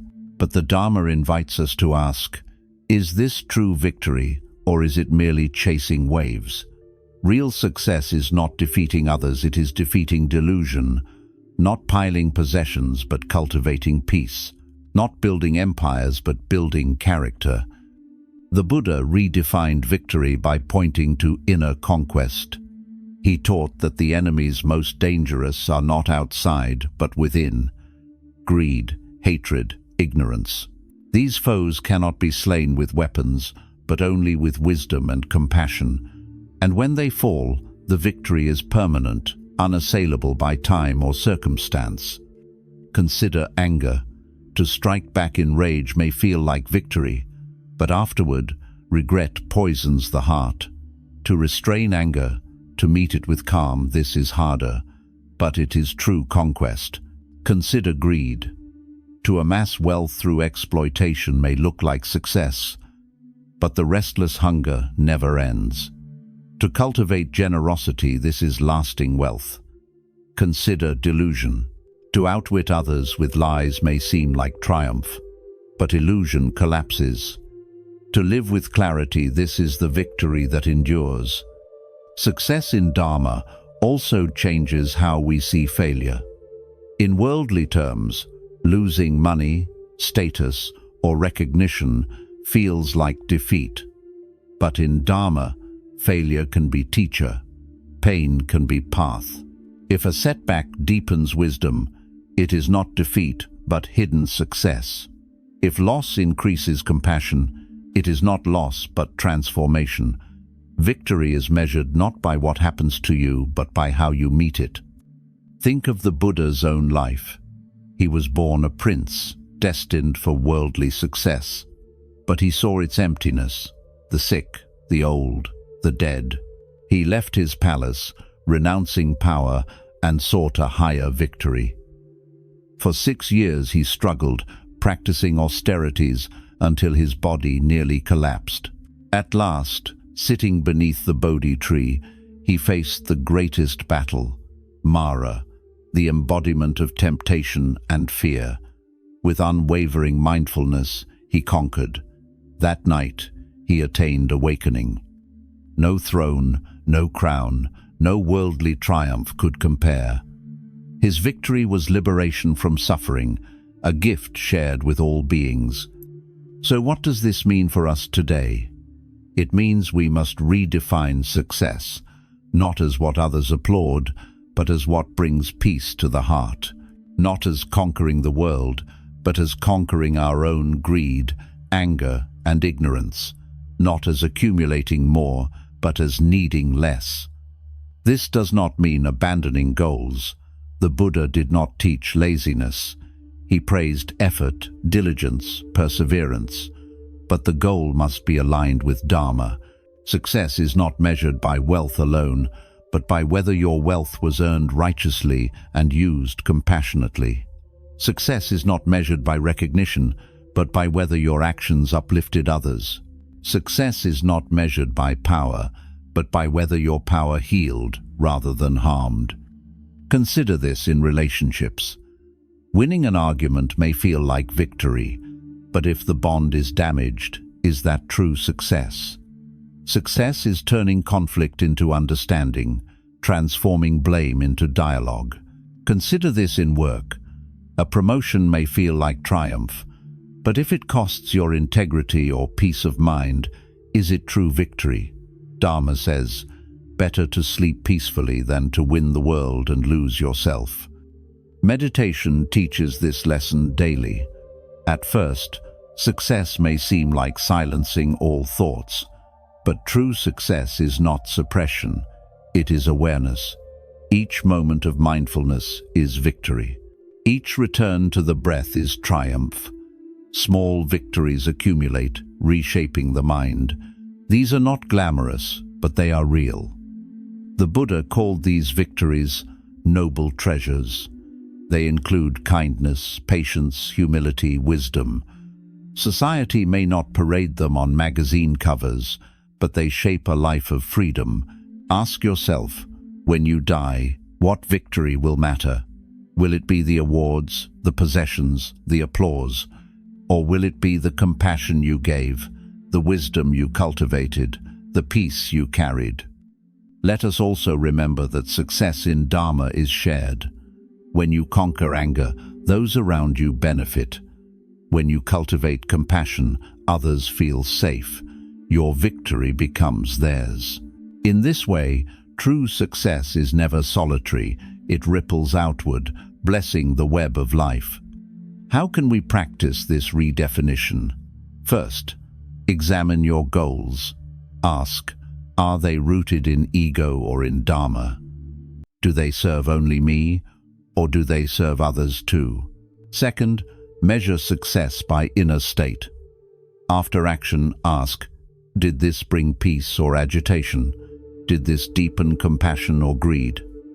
Third, honor small victories. Each moment of mindfulness, each act of patience, each instance of generosity is a triumph worth celebrating. One powerful reflection is the 8 worldly winds: gain and loss, praise and blame, success and failure, pleasure and pain. These winds blow through every life. If you let them control you, you are always at their mercy. But if you cultivate equanimity, you remain steady, like a mountain in the storm. This steadiness is the truest success. Let us end with a story. A monk once returned from alms with an empty bowl. His fellow monks pitied him, calling it failure. But the monk smiled. My bowl is empty, but my heart is full. Who then has succeeded? Success in Dharma is not what fills your bowl, but what fills your heart. So I leave you with this question: what victory are you chasing, and what victory will truly matter when all else fades? Because in the end, success is not conquering the world, it is conquering yourself. And in that conquest lies the greatest triumph: freedom, peace, awakening. Picture a jar filled with coins. Each day, one coin is removed, never to return. At first, the jar looks full, and you hardly notice. But over time, the coins diminish, and one day the jar is empty.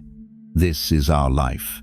Each day is a coin of time once spent, never regained. The Buddha urged us to remember this truth. Time is fleeting, and each moment is precious beyond measure. In the Dhammapada, he said, "Better than 100 years lived without wisdom is one day lived with mindfulness." The value of life is not in its length, but in its depth, not in how many days we accumulate, but in how we use each day. To waste time is to waste the only wealth we truly have. Why do we squander time? Because we assume it is endless. We think, I will practice tomorrow, I will love tomorrow, I will live tomorrow. But tomorrow is not promised.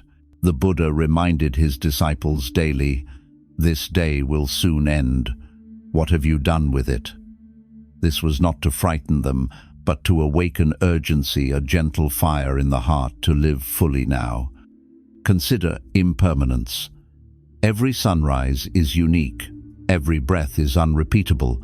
Every meeting with a friend is a moment that will never occur again in the same way.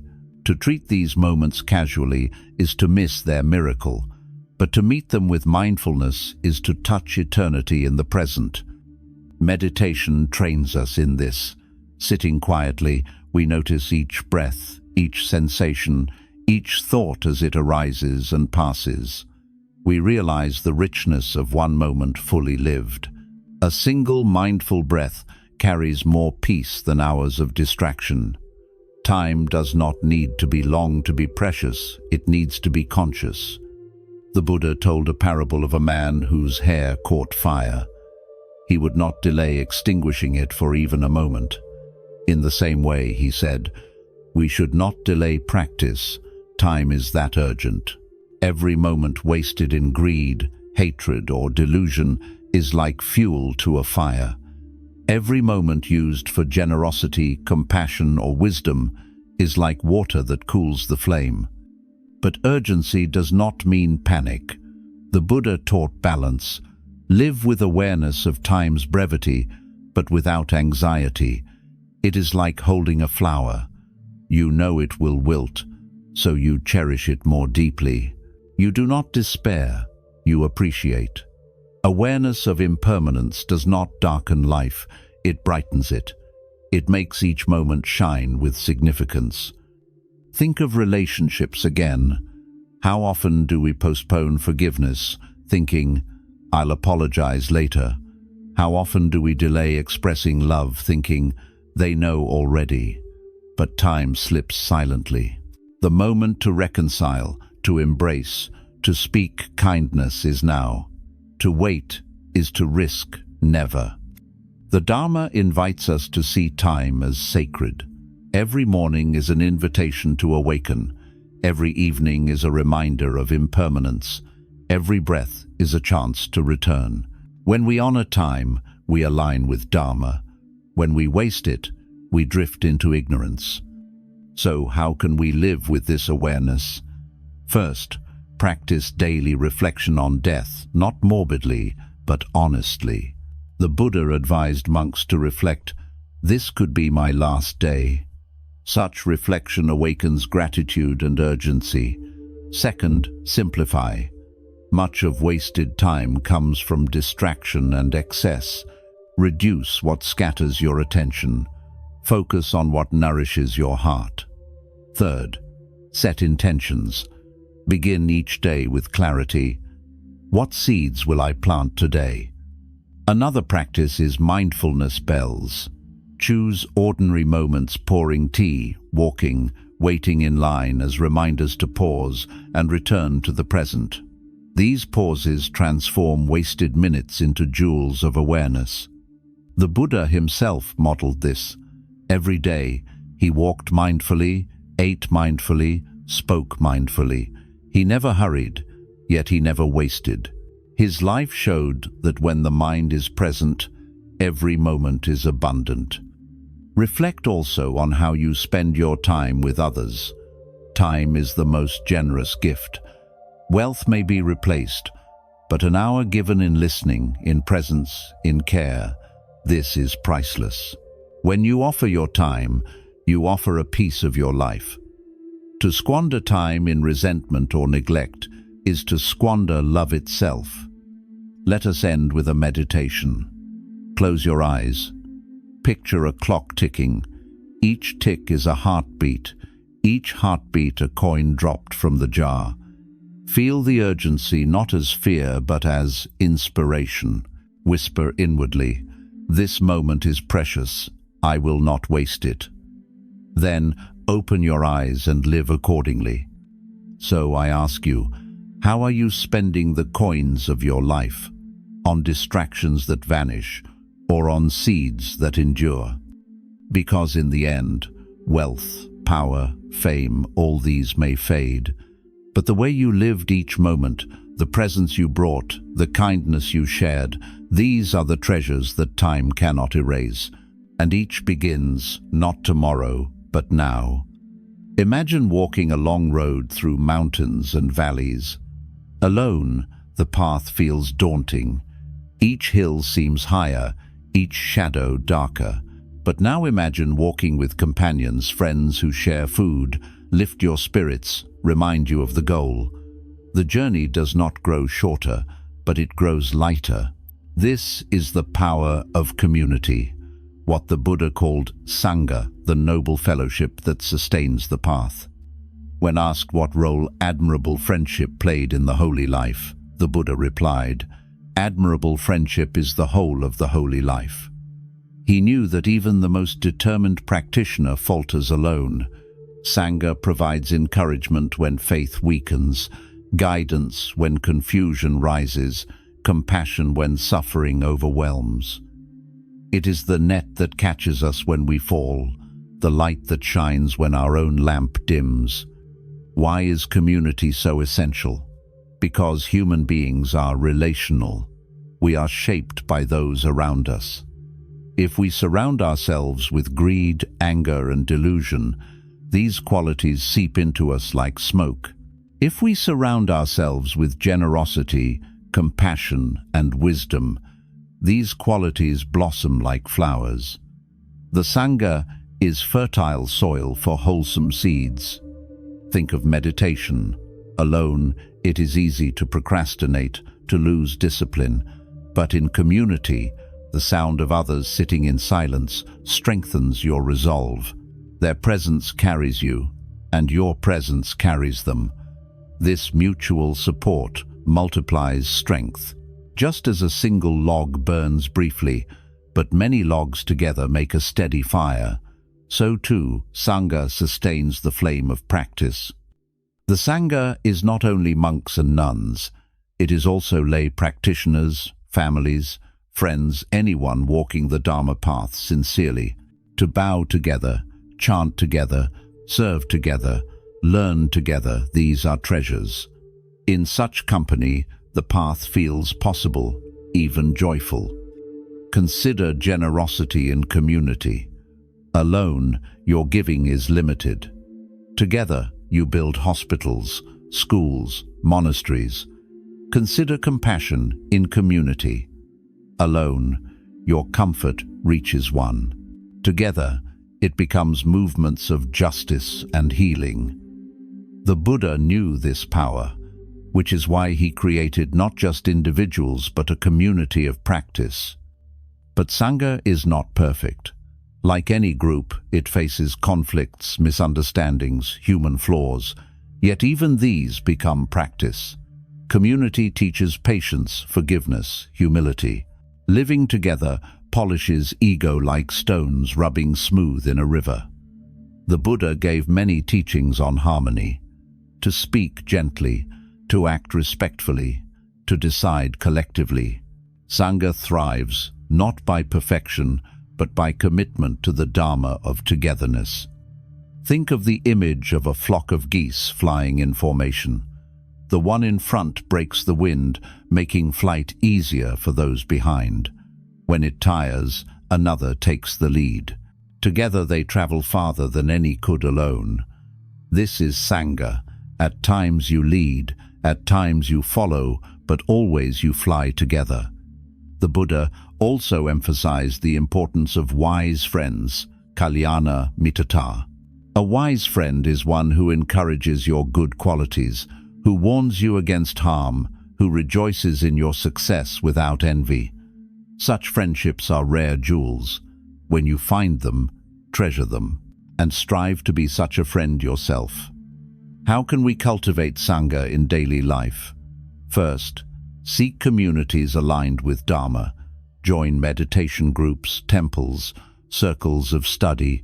If none exist nearby, create one. Even two people sitting together is Sangha. Second, nurture harmony. Speak kindly, listen deeply, forgive quickly. Third, serve together. Projects of compassion bond hearts more deeply than words alone. Digital life offers new Sangha too. Across the world, practitioners connect online, sharing teachings, meditating together through screens. Though distance separates bodies, Dharma unites hearts. What matters is sincerity, not form. But Sangha is not only external, it is also inner. Within you are wholesome voices, the path that encourages patience, the path that reminds you to breathe, the path that forgives. Strengthen this inner Sangha, so that even when alone, you walk in good company. The Sangha also teaches humility. Alone, we may think we are progressing, but in community, mirrors reveal our blind spots. A friend may point gently to our impatience, our pride, our forgetfulness. Instead of resenting, we bow to the teaching. Community becomes a mirror of growth. The The Buddha offered 6 principles for harmony in Sanga: bodily acts of kindness, verbal acts of kindness, mental acts of kindness, sharing of resources, shared ethics, and shared views. Practiced sincerely, these weave a net of trust. When one falls, all support. When one succeeds, all rejoice. Let us reflect. What would life be without community? Loneliness, despair, disconnection. But with Sanga, we feel anchored, uplifted, accompanied. The road remains long, but our steps grow lighter. So, I ask you, who are your companions? Do they nourish greed, or do they nourish generosity? Do they stoke anger, or do they stoke compassion? Do they cloud you in delusion, or do they clarify you in wisdom?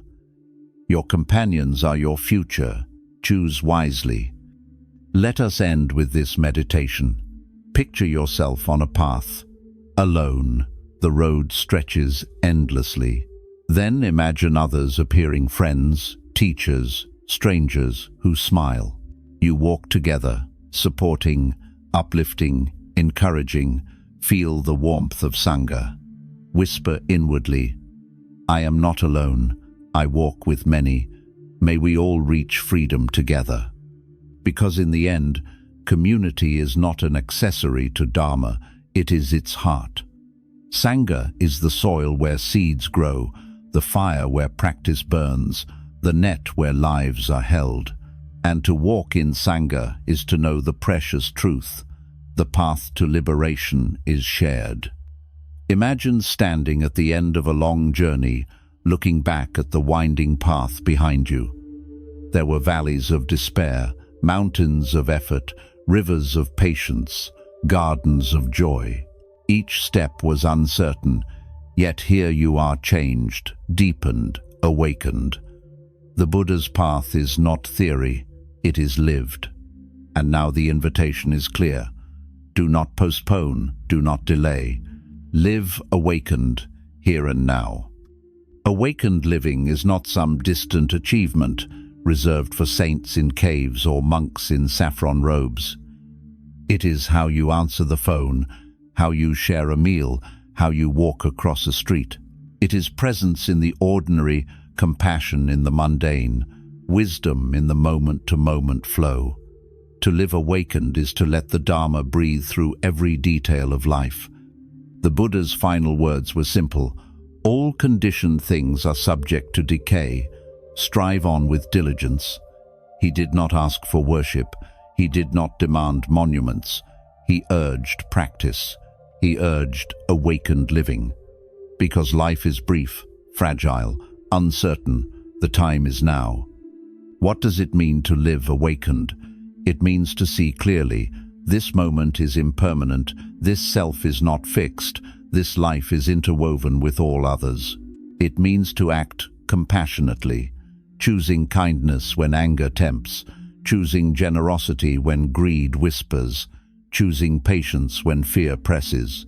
It means to rest in freedom, not chained by craving, not bound by hatred, not blinded by ignorance. Awakened living is not perfection, it is practice. You will still stumble, still feel anger, still forget. But each time you remember, each time you breathe, each time you return to presence, you live awakened. Liberation is not only at the end of the path, it glimmers in every mindful step along the way. Consider the power of small acts. A smile given to a stranger, a pause before harsh words, a moment of gratitude before sleep. These are awakenings. They ripple outward in ways unseen.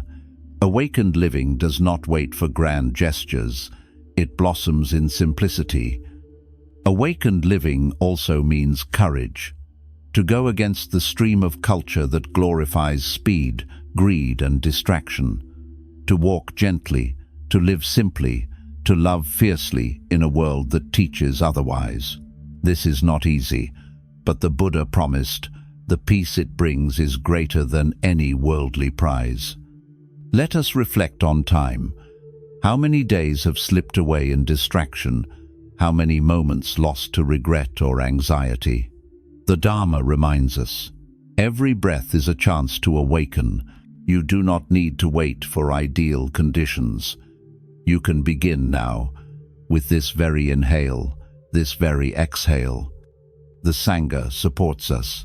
We are not alone. Countless practitioners across centuries have walked this path, stumbled and risen, despaired and persevered. Their footprints guide us. Their victories inspire us. We join a river of awakening that flows through generations. So what is the call now? It is to embody what you have learned. Do not keep Dharma as words on a page or echoes in a hall. Let it be kindness in your voice, honesty in your work, gentleness in your relationships, steadiness in your mind. Let it shine not because you proclaim it, but because you live it. The Buddha once said, "Just as the full moon shines, so too does one who lives with wisdom and compassion." You are invited to be that light. In your home, your community, your world, be the one who listens deeply, who forgives easily, who loves boundlessly. This is awakened living. Let us end with a meditation. Close your eyes, breathe gently.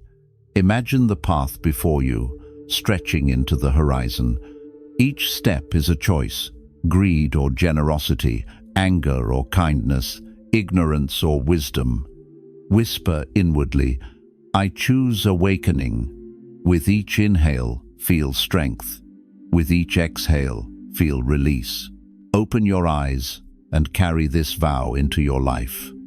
So I leave you with this question. When your final day arrives, will you look back and say, "I waited"? Or will you look back and say, "I lived awake"?